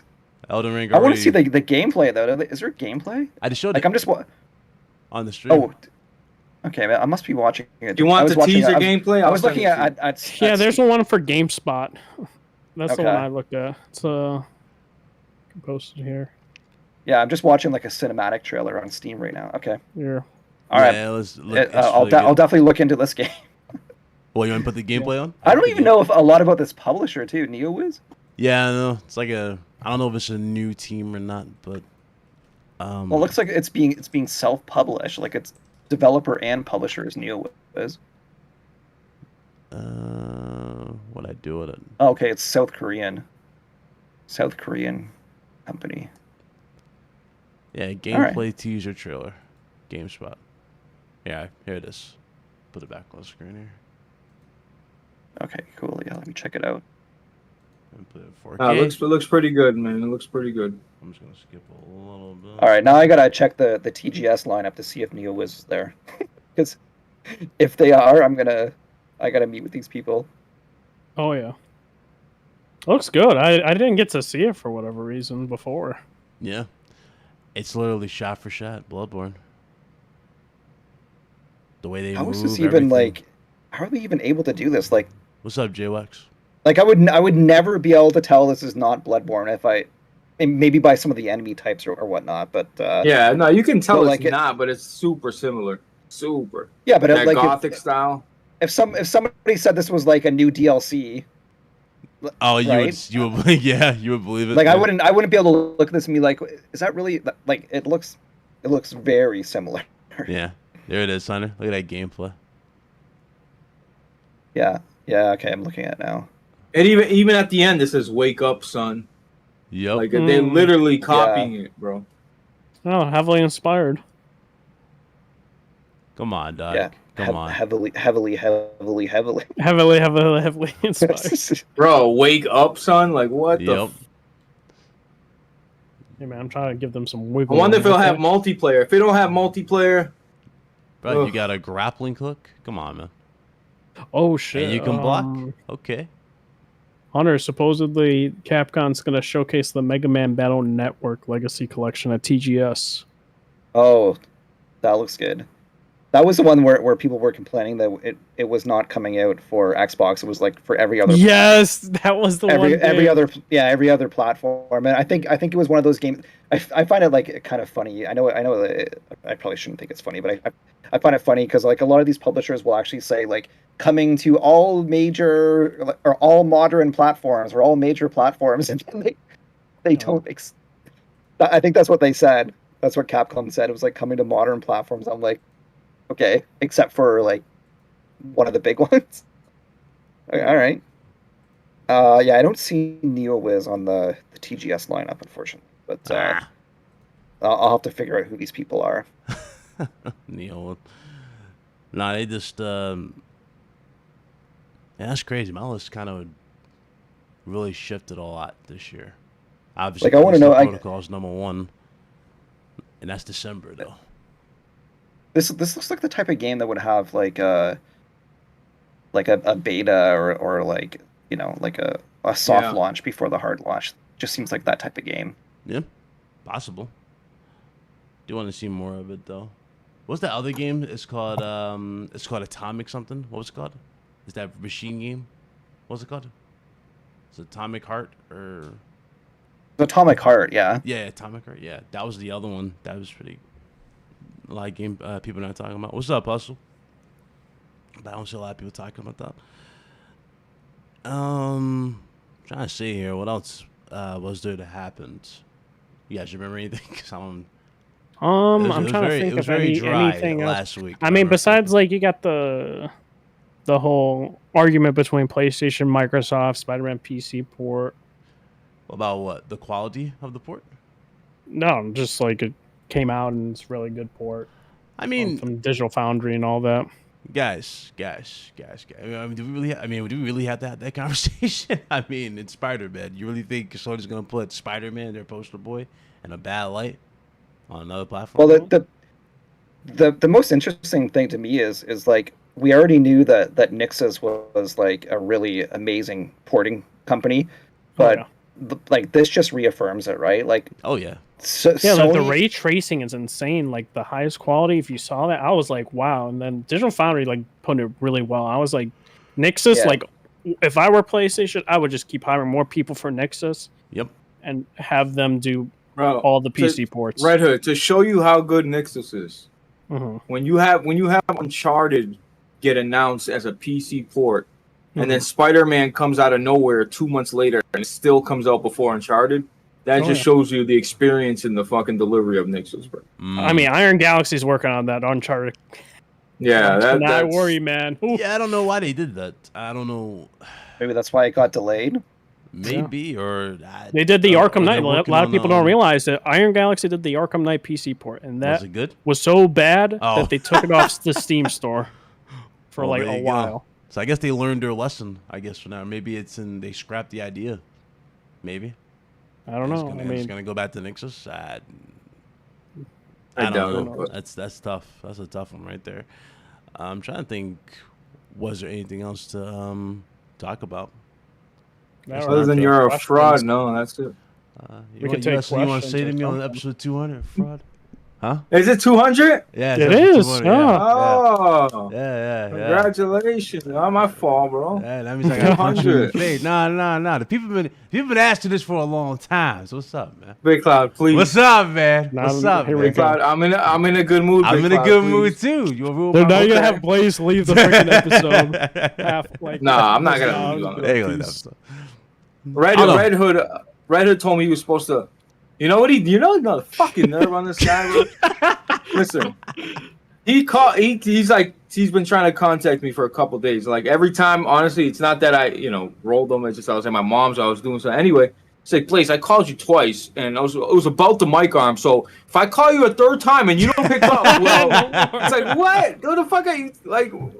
Yep, sir. He knew you weren't going to pick up. That's why he put that stupid stipulation. Dude, watch he knew you weren't going to pick up. Dude, I'll pick it the worst time possible. Oof. I know. You're the master of that. I can already. Oh God, I already got PTSD, boys. What was it? 1 o'clock in the morning. Red Hood 420's calling you. Discord. You don't sit your ass down. What you call me? Really? The same at points. What you call me at 1 o'clock for? Huh? Listen, I want to sleep. I can't sleep. You definitely were not asleep at 1, bro. You picked up that. How you day. know? You're like, what's up, bro? I was like, bro. You go send a text, yo, Big Clyde, you're up. It'd be like 3 o'clock in the morning. Yeah, Big Clyde, you up at what? What's up? Do. Like, really? That's how it is. So let reply. Don't reply to this guy. That's our fraud. Listen, we can answer questions from the chat or something. Yeah, that's 200. Open this up to you guys, man. You guys are in the seat. Ask away anything you want to ask us. Now you want to ask Blaze how? I ain't gonna say it. Did you guys see that like I saw Nibble tweeted it out a little while ago. It looks like Ghost of Tsushima, the movie, is going to have an all Japanese cast. Makes sense. It seems I guess it's going to be like all the voice acting as well is going to be in Japanese. So I think that's cool. I think it's really cool. Yeah, it's with the John Wick director too, right? That's one of the directors or something like that. Yeah. It's just really, really interesting. Like they're like going all in on the authenticity for this. So I think that's pretty cool. I mean, they definitely picked a good director in terms of like action choreograph for that movie. I think John Wick, in terms of action scenes alone, is pretty top notch. You're also going to get the reportedly you're going to get Last of Us TV show news probably. What they say next week or at the end of this month or something like that. That is one of those things. I think so, something like that. It was going around. So you are going to get that. Damn, I don't want that. We got Cobra Kai 2 in a couple of days. Woo. Nobody cares. Say it again. Damn. I dare you. I thought that was coming out in I dare you. September. Nobody cares. I dare you. Say it again. Say it again. Say it again. Hunter, you like that shit? Sorry, what are we talking about? Sorry, I'm still looking at. I'm researching Liza P, man. Sorry. Yes, sir. Dude, I'm researching, looking at trail. I'm so glad I told you because maybe you would have fucking found out. I totally forgot about this game. Blaze did it. Listen. Blaze did that so he could get that early access code for that game. Listen. Yeah, Listen. it is. That was a rarity. No. Shut up. Hunter, can you explain how you like that? Like that was a rarity, bro. The reason he only got 2 because it was a rarity. Yeah. You gets codes for PS5, dude. That's it. Yeah. Fraud. Sometimes sometimes during review process the Steam version is out earlier. It seems like it takes a little bit longer to get codes from Xbox and PlayStation. So sometimes the publishers will email you and be like, well, we can give you a Steam code for like the next 2 or 3 days while we're waiting for Sony to give us the PS5 code. And then when we get the PS5 code in, then we can get you that later. I mean, Red Hood, answer me a question, buddy. Okay. All right. What's the question? Since you want to assume, motives and shit. Who the fuck else deserves? Who deserved that? Who deserved that game other than Yes. Who deserved that? No one else in the community. Listen, I'm not saying that. I'm Yes, just saying. right. You don't put in more hours. There might be like the Souls games you do. Big Dude, Cloud, I have 30 hours. You don't put in more hours than Souls than me. Big Cloud, I looked at your hours. I have way more hours than you in every Souls game. That's one. Didn't you get carried by Blaze? Didn't he give you weapons and demon souls? Oh my God! Here we go. This fraud. I remember that. This fraud. Where he come from? On PS5. Oh my God. Thank you, Red Hood. Oh my God! There's a spill downstairs. Need to get that. Yeah, you could do it yourself. Yeah, we just get that. Golly. So much you can take. He said there's a spill right here. You see? So much you can take, bro. I'll go to that spill area, then I'm gonna go to your room and just create a huge spill. And I'll be like, clean this yourself, and just bounce. Oh God. That's what kids do. Right, you don't need this, right? You can find a better job somewhere, man. That's gay. You got to ponder, man. See, Blaze had like an interesting, I guess you could say like epiphany when it came to his job. It's like, dude, maybe settling a little bit for less makes you a little bit happier. You said that, dude. He said that. Yeah, absolutely. This is Blaze 4K we're talking about, though. You're Red Hood 4K. I said, oh, man, right now. He's really good. The amount of disrespect. What? I'm Big Cloud Gamer. I'm not Blaze. Oh, my, I'm Big Cloud Gamer. This dude. What? I'm just saying. Hot shot here. Shut up, Blaze. I see it. Shut up. I'm not saying that. Damn shame. Oh, God. Right, I would never do you like this on my podcast. I did not do anything wrong. What's up, David? I didn't do anything wrong. I'm a realist. You see, Big Cloud does what he copies everything. I have you on my podcast. He has you on. You know what I mean? It's he like he copies what I do. He was never on Solidcast. Nice try, though. He actually was. No, it was not. I was. No, it was not. Before RGT, buddy. No, it was not. No, it was not, buddy. When was he on? What episode? It was October. I think it was around October. What episode? Go check the episode. What I don't know. You don't know what episode. Before RGT. Yeah, okay. Such a fraud.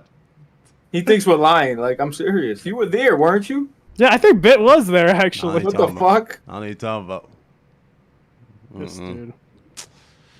Solidcast was produced. Oh, yeah, I don't know. It must have been an episode, it was produced by a god, by the name of Big Cloud. Producer extraordinary, Those episodes are great. Having no audio in the beginning. I used to love that. Having startup music, having custom background, moving fucking backgrounds or bullets in it, yeah. No, those are fire. Yeah, exactly. Show ass up, motherfucker. Get me started. No, those are fire. That's the old Big Cloud. This one's washed up, though. Oh, wow, my God. Yeah. Now washed up now. A clown named Blaze like, you know what? Now he's like, Cloud. guys, no audio? Got no audio. No, Big Cloud, there's audio. So Big Cloud, I really love the StreamYards, man. We're loving this. Twice. Wow. Ever since I didn't need Big Cloud to run the show, like he's been upset about it, and he still has Solid Cast Producer. You don't produce shit on Solid Cast. Get that off your Twitter handle. You don't produce shit. Where I do nothing. Well, I guess my God. thumbnails. Oh, no. Exactly. Wait, what would you do say? a thumbnail? I guess Oh, my no. thumbnails are done. Not the last 2 artwork's weeks. done. Oh man. Not the last 2 weeks, buddy. Yeah, about the. I didn't want to bother you though. I didn't want to bother you this week. About the last 2 weeks playing them thumbnails was. Whew, they were created by Blaze 4K. Kind of rough though. Ugh. Yeah, you got a question from Big Cloud. Shout out to Damien. Remember for 18 months, my brother, man. I appreciate you. He says, Ryan and Blaze, y'all still playing Rogue Company? Not as much. Not as much, but we still gotta get our back shit. into Says not as much, meaning he hasn't played it for a long time. Yeah. No, it wasn't not a long time. We played it like a month or two ago.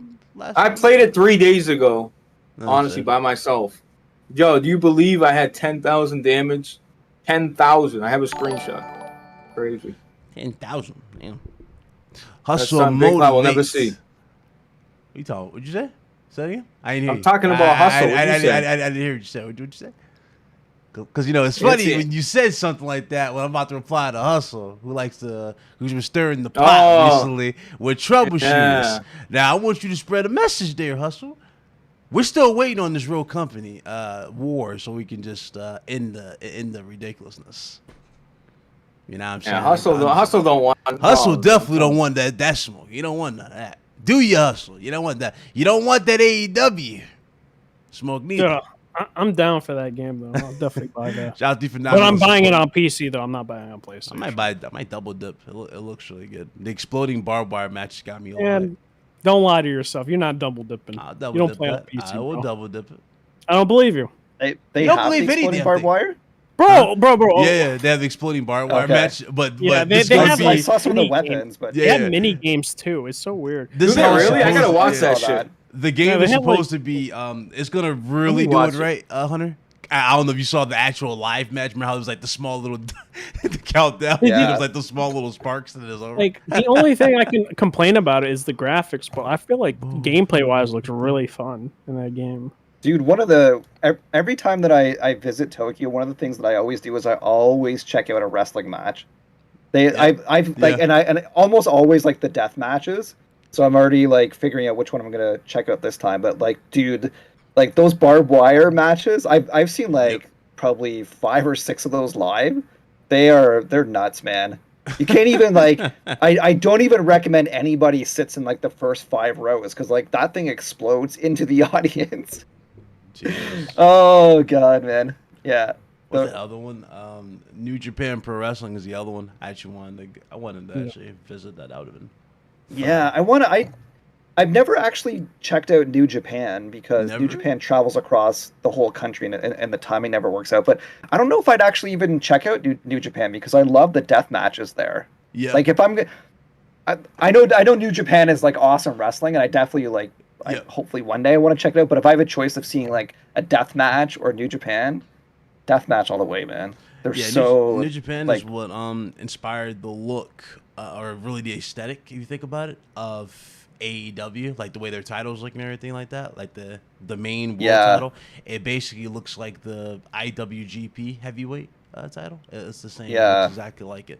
Dude, I I don't know if you guys ever heard of this match type, but my favorite match type that I've ever seen is a quiet one. I think that's what they call it, the quiet match, where it's basically like the rule is that the wrestlers can't talk, they can't make any noise whatsoever, and they get 3 strikes. So every time they smack you with smack each other with something, like if You anyone make a noise. screams or says something, then the referee gives them 1 strike. Oh, So it goes God. like some of those matches go like way over the top, man. Like imagine a death match where it's like people are bringing in the tacks and the barbed wire, like with the whole intent of just making the person make some noise.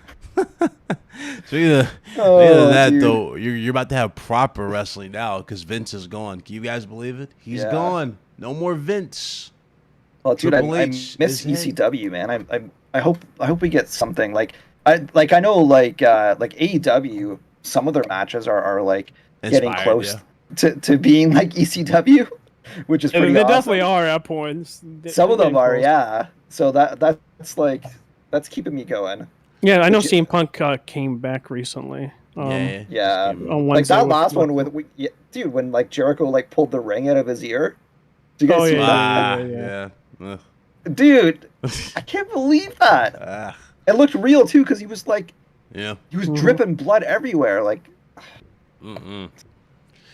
Master Insanity, Juice man. says, "What's a good budget pre-built PC to run GTA 6 mods?" GTA 5 mods. That's I don't like. It depends what you want though, right? It depends like if you're looking for a 1080p experience or a 1440p experience or 4K. You know what I mean? Like it's Whatever you kinda do, don't tough go to to do. Blaze 4K because this dude won't change his graphics card.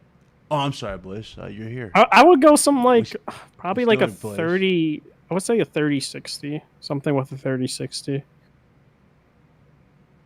What's this dude? Oh, this dude. Oh, he's watching Destroy Humans. No, he's watching the You know, THQ show, trying to see if there's anything of note.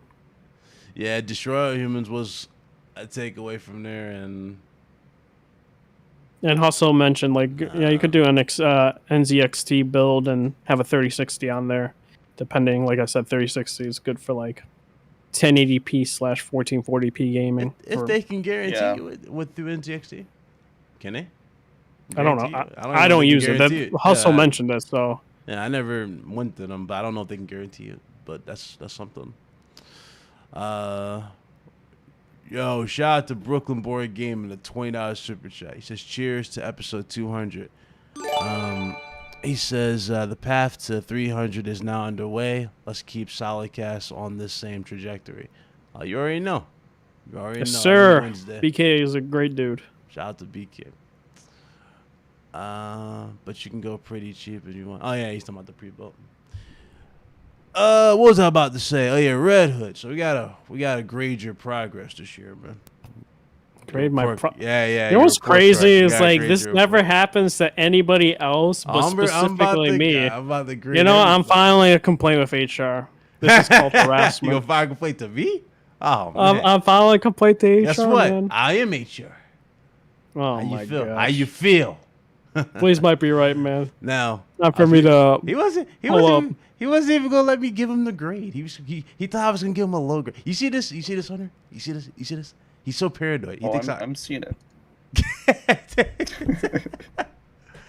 So I was gonna say Red Hood 420 gets a solid,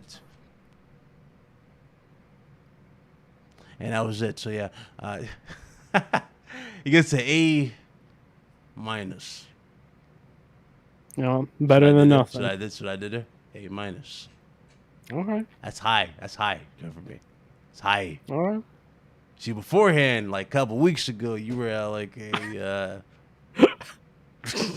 I'm just not- It's like, you know, I can't trying keep to a go straight like, face. yeah, I can't keep a trying straight. to- I can't keep a straight face. What else is it? He says, "Hey, now, Ryan, you gotta leave. You gotta leave Red Hood alone." He's like, yes, sir. And see. There you go. Thank you. That's what I like to Thank hear. you, guys. Thank you for the congrats. Appreciate it. Oh, I gotta ask Red Hood. Yes, Are you playing Sword and Fairy, or are you gonna play it? I don't know. There's a lot of games I'm trying to like play. There's this one MMO game that just came out. That's a gacha game, sadly, but it's like kind of like trending right now. Tower of Fantasy. That game, I don't know if I want to play that either, but I might. I'm just curious. Like I'm playing it right now, and I'm just surprised. Like the gameplay is not the best, but Mhm. I'm just surprised at the story. Like there's hours of cutscenes in this game. In fact, the game is like half cutscenes or more. Like literally, like you just like you go from one spot, see a cutscene, and then there's like an objective that's like 30 seconds from where you are, and you go to that one. The next cutscene hits, and then like it's a really good story. I really enjoy it, but I'm probably going to. I'm just like super like busy right now because technically now kind of addicted to Spider-Man. Cult of the Lamb. I recommend you for Cult of the Lamb. Playing that on the Steam Deck, it's like a mixture between like Animal Crossing and a roguelike. Like I've been playing that a little bit. It's really good. I only played like an hour of it so far, but it's kind of addicting. And then I've been playing on my Steam Deck Trails of Cold Steel. That's really good. I've been enjoying that as well. Yeah, I was just gonna ask you for because I have Cult of Lamb on Steam Deck and I played a little bit of it, but have you actually because I know like when I went to download it, I sort of got like the yellow caution where it was like this game's not. Oh yeah, so if you look at it, it gives you the details saying, oh, it might not be like the menu might be different, or you have to like use your touchscreen or something like that. Yeah, but it's like different things. Like GTA 4 has that as well, and it's like. Still I was just gonna ask you because I haven't really noticed like too many things that are really you know not optimized. I think it was like you have to use the touchpad and some of the font sizes are like super small on the Steam pad. So yeah, I don't. And then like there's a thing like if you go to switch to desktop as well, like even if like somehow a game isn't working, you can go to download Proton QT or something like that. And it's basically like the latest Proton, and just like. Then you go to your game, then force compatibility, and then gives you a list that you downloaded through your desktop, and boom. Like that's how I made Strikers work and stuff like that as well. And there's a cutscene when it came to what was it? Persona 4 Golden, like anime-esque cutscenes because they had like an audio issue with it. I'm a little curious between you two. How many games have you guys played this week? 11. Well, this week. Geez. Or should I say beaten this week? This week? Beat? 0. Yeah. 0. How many games do you beat? It's only one. There's no shot. You beat Horizon. What? But it like Resident Evil. Are you talking about like 3? He's talking about Resident Evil 3, dude. That's a 6 to 7 hour game. It is. Quiet. It is. Yeah. I'm playing lengthy games. I'm playing Metal Gear Solid 1. I'm playing Trails of Cold Steel, which is like a 60 to 80 hour experience. Like. GTA 4. Yeah, I'm glad I waited to play that game. By the way, because if I would have played that day one, I'd probably be pissed. Okay, Resident Evil 3. Like, yeah, I've been like Sword and Fairy. I think is something like 25 hours. So I played a lot of that, but yeah, it's just a longer game. I beat Spider-Man. That's one game. I'm trying to think if there's another one that I beat this week. I don't know. Playing Lost in Play. So right now, Big Cloud's in the lead with 3. Wait, dude, what's overall? Wait, what's overall though? Huh? Overall, like how many month? games did you beat in this whole year? I lost count. To be honest with you, Lost count. I gotta go back. I got a list. You can't just say I lost count, bro. Count. I gotta go through. That is like, yo, I lost count, bro. I lost count, dude. I don't remember. Like, you do remember. Just say the number of games you beat. I beat 11. I beat 11. I mean, did you though? I mean, you know, you were playing a lot of weird. What do you mean? I'm gonna try counting while you guys are talking. I don't actually like keep a list, but I've got a list of games that I played. I'm gonna count how many I've actually beat. Yeah, I don't know, Redo. You may be looking at you kind of weird in that live stream with that certain game you play involving the cat. Oh my gosh. Come on, Stray. Yeah, you over there drinking milk while you were streaming. So for me, I beat TMNT, Shredder's Revenge, The Quarry, Stray, Persona 4 Golden, Lost Judgment, Life is Strange 2 Colors, South Park Stick of Truth, Elden Ring, Naruto Ninja Storm 2, Tales of Rise, Arkham Knight. You played Naruto? Bro, those are all games you've already beaten. They don't count. No, sir. You said if it's a Arkham, no. You beat Arkham you said Arkham Knight. If you beat it on PC and you get the achievement, it counts. You know what he did, Big Cloud? I'm gonna tell you what Red Hood did. He inflated his numbers. No, Red Hood. Yo, Big Cloud, listen. Red Hood is like a classic. Don't beat games and leaves them. So he went back to he goes to all the games that he was close to getting done and just jumped on them. Yeah. No, sir. You know what he does. Okay. You can. You do gotta do that, Red Hood. You do. No. You can argue that with Arkham Knight. You can't argue with that with Stray. TMT, Shredder's Revenge, The Quarry, Persona 4 Golden, Lost Judgment, Life is Strange 2 Colors, Stick of Truth, Elden Ring, Naruto Ninja Storm 2, or Tales of Arise. Literally, you bring up one game, which is Arkham Knight. I'm just. I just counted. I'm around like 25, but the Jeez. Nice. That's quite a bit. But some of them I'm not sure whether or not to count. Like I played Rainbow Six Extraction. It's can you actually about, like, beat that expansions? game? Yeah, no. I put a lot of hours into the Evil Dead. Like, can you like there are campaign missions. I don't know if I should count those games. Yeah. I didn't in my yeah. So looks like 25. What that which flame? which is like what are we Melissa's like about to get a- seven months? Probably like three or four a month. Yeah. I'm probably gonna beat this over the weekend since we saw But then- part 2. I'm gonna get that out the way, and then immediately get into a game that I've been wanting and I've been saving. I don't know why I've been saving this game, but I've just been really wanting to play it later on. But that's gonna be the other. Wait, what? I can't see. What was it? Versus that, Oh. and then Wait. What's it? What? and then stick. Oh, I heard that's not as Fractured. good. It's not as good as Stick of True. Not as good as Stick It True. Yeah, it's not. Why not? Story wise, Oh, as well as like combat wise. It's also made by Ubisoft. who made Yeah. the last one? Obsidian. Oh, I played a lot of Mario isn't your Strikers Battle League. Can I count that one? Is it possible to beat Mario Strikers? There's no story mode or nothing in that game. He said, isn't your completion of a game more up to the developer than the player? Are you guys forcing your way through games just for validation? No, Nope. These are games I wanted to play we just play. because they're in my Yeah. backlog. So Like, I have a lot of. I'm not I gonna have a force backlog. myself to play a game that I don't enjoy. Yeah, Are you guys forcing yourself through games just for validation? No, I only play games that I want to play. yeah. I will say this. Okay, there is one game I did force myself to finish, and I did not like it. And y'all remember this because I voiced my displeasure of the game when I was in the Discord, and that was Vampire. Vampire, that I game- thought was terrible in terms of combat Yeah. and everything. Oh, the but combat was bad. The only Yeah. reason I stuck through it because the story was actually decent. It was. It's just the combat. Everything else was just bad about clunky, it. So. and then Yeah.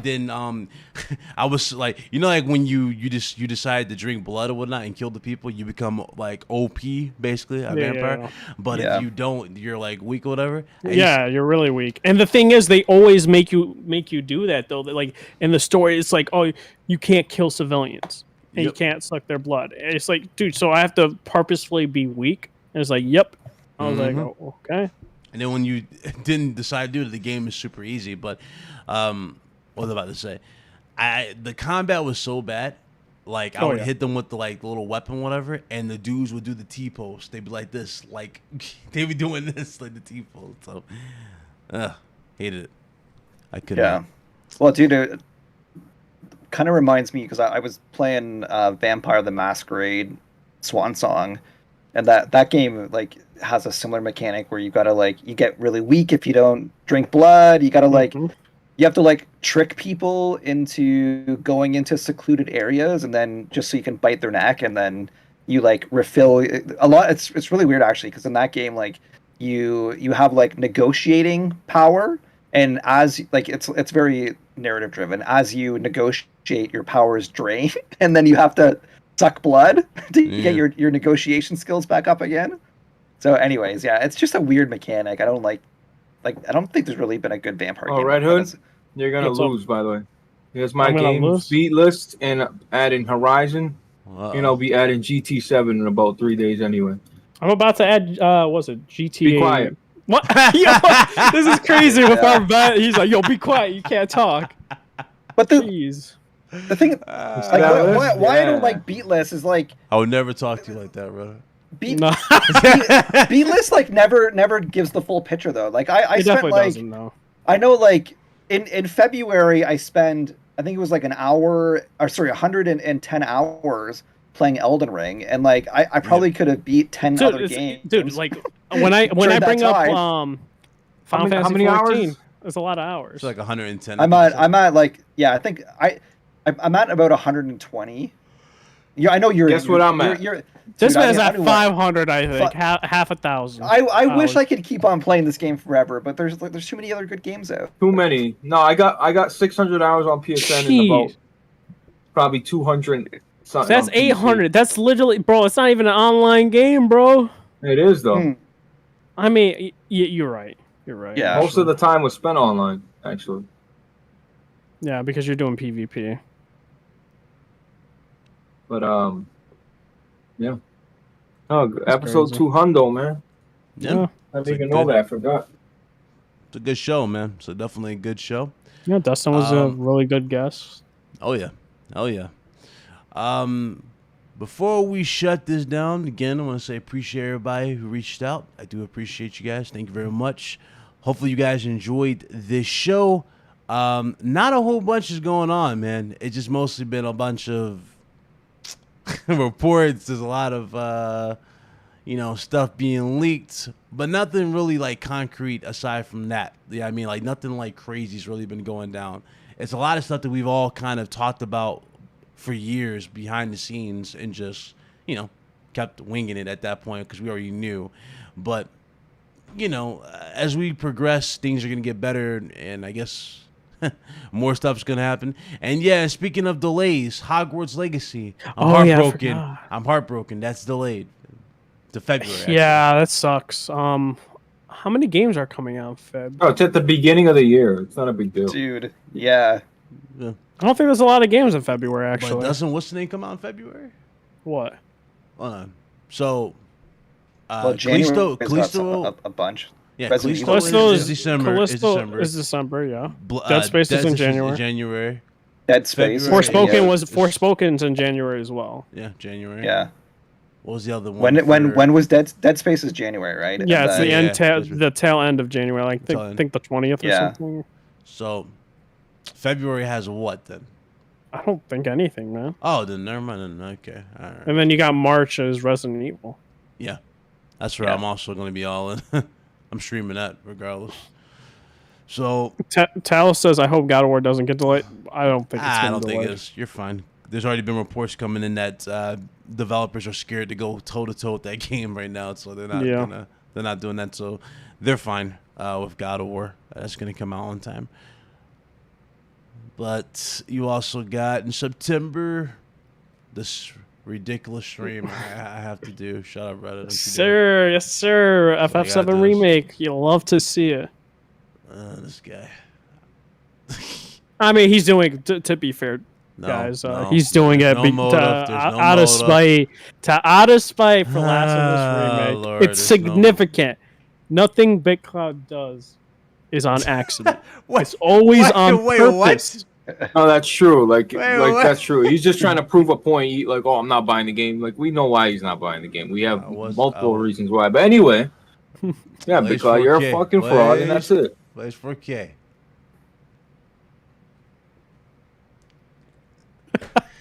Anyway, that's episode 200. I appreciate everybody who came through. I want to give a big shout out to, of course, Last Stand Media, the Sacred Symbols, Mr. Dustin Furman. Thank you so much for joining us, man. Awesome dude. Great to hear his insight on everything.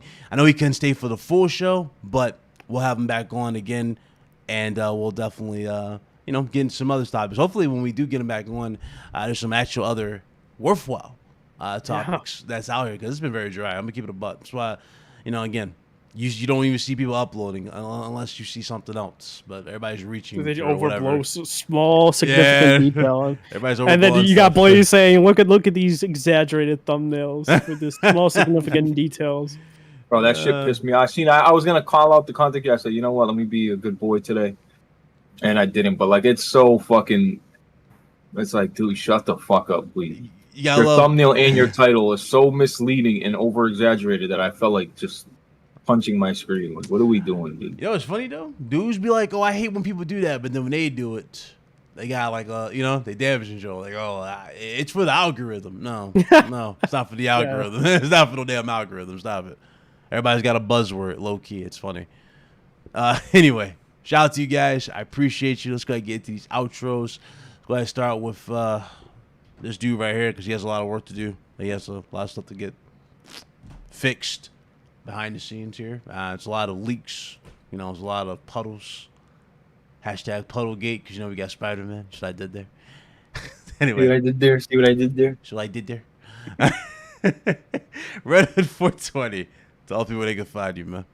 Yeah, you can find me on Twitch at Red Hood 420. Streaming consistently, playing Metal Gear Solid 1. Been enjoying that. A shout out to Hustle for, you know, letting me know about the HDMI splitter, so I'm able to stream that game. Great dude. A shout out to Dustin, also a great dude. In terms of his takes, he's just, like I said, if you guys haven't listened to Sacred Symbols, that's a really good podcast. Yeah. Very informative, very laid back, very relatable. But yeah, you guys check me out at Red Hood 420 on Twitch, and then YouTube at Red Hood 420, and then Red Hood 240 on Twitter. So yeah, good episode. Yep. Just warning: if you follow him, you're not gonna see anything aside from, you know, She-Hulk and damn Final Fantasy. She-Hulk. Just want to throw that out there. Dude, I don't even like that show. You're hyped literally, for She-Hulk. I'm not. You over there? I'm telling you right now. The Daredevil I'm literally costume. going to just watch the episode with Daredevil in it and nothing else. But you're gonna watch it though. You know what I'm saying? I'm just gonna see if they butcher him. Have you seen the suit? They didn't butcher him. It looks dope. I'm not talking the suit, dude. I'm talking in terms of personality, in terms of how they handle the character. Lord. I have no doubts. Me and Nova, a lot of people discuss, and it's like we're very worried about Nova it. don't count. Red Hood, you know, I tried to tune into your stream the other day. I mean, yeah, Red Hood the other day. Yeah. And like you're over here like watching a Minecraft breakdown. I said, okay, well, Whoa, what? No, that was Yes. not a Minecraft breakdown. you're talking about think- survival mode in Minecraft. I said, Red Hood. Yeah. So, dude, Ooh, we even make it the hard. tail end. Okay, this is taken way out of context. We're watching a video of like, what do you call, like, cheat mode and stuff like that. Twitch streamers getting caught in cheat mode, and someone was using cheat mode in Minecraft. Oh, okay. Yeah. What was he But I doing? definitely told my 8-year-old son about the stream. Check Yeah, it but out. no, but like, dude, I saw the cheat mode in Rogue Company and all these other games, Division, and CS:GO and all that. That was like one of the things we watched. So it's just bad timing then. All right. Yep. But I tuned in though. There's the proof. No, you tuned in, all right. Yeah, he tuned in. Oh, I got 2 Did seconds. you see that he changed the dark, depressing opening music to something better? Oh my gosh. He changed it. Did he? Yeah, it's no longer that somber. Oh. You don't even know where that's from. The new song. I don't care. I'm just saying it's better. I'll just give it up. Save Hunter for last. But yo, shout out to episode 200.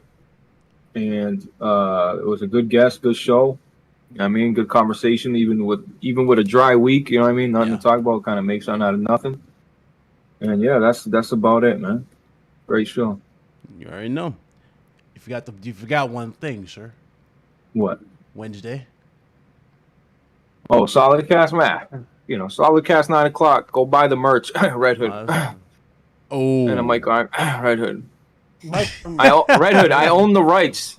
You can't get mad. dude, Like, dude, Red bro, Hood, Red Hood. why- It's why Red we- Hood. Hold why- on. whoa, But can I why just we tell you bringing this You something? just up? can't get a break. No, bro. I'm not You gonna bring it can't up. catch a I'm not break. gonna You bring can't it catch up. a No, break. man. You can't catch a break. I definitely Red can't Hood. catch a break, bro. That's what I'm just Red saying. Hood. Can you This is why listen? you hate this shit. Red Hood. I'm not bringing that up. All I'm gonna say is, you're mad because you don't like this certain cow, Okay. and then so you stop buying milk. You can't do Uh-huh.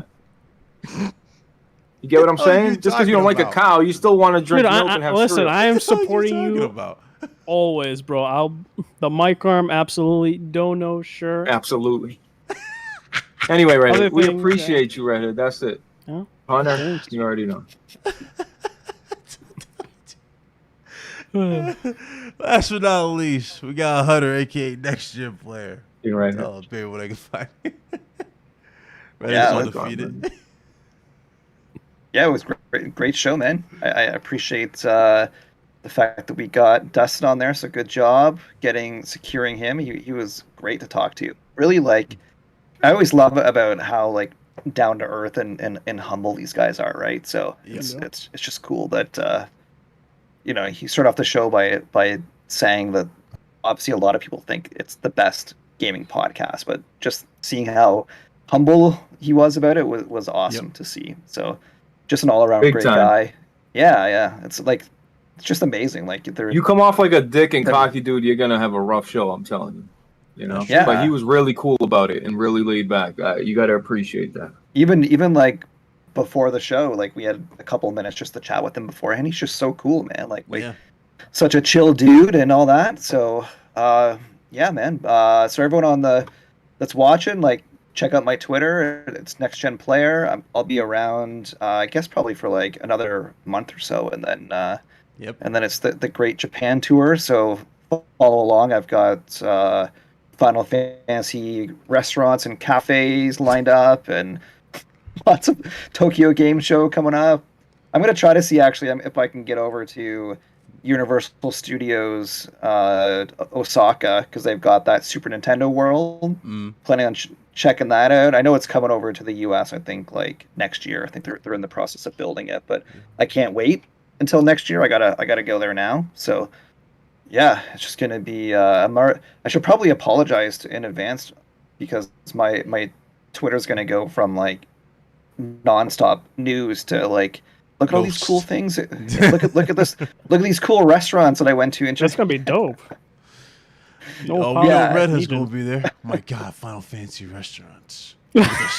Well, dude, dude, I would go to one of those. No lie. He'd beg to, can I clean up after the restaurant shuts down? No, I would not do that. That's the biggest scam I heard. I would just be like, spending a bunch of money there.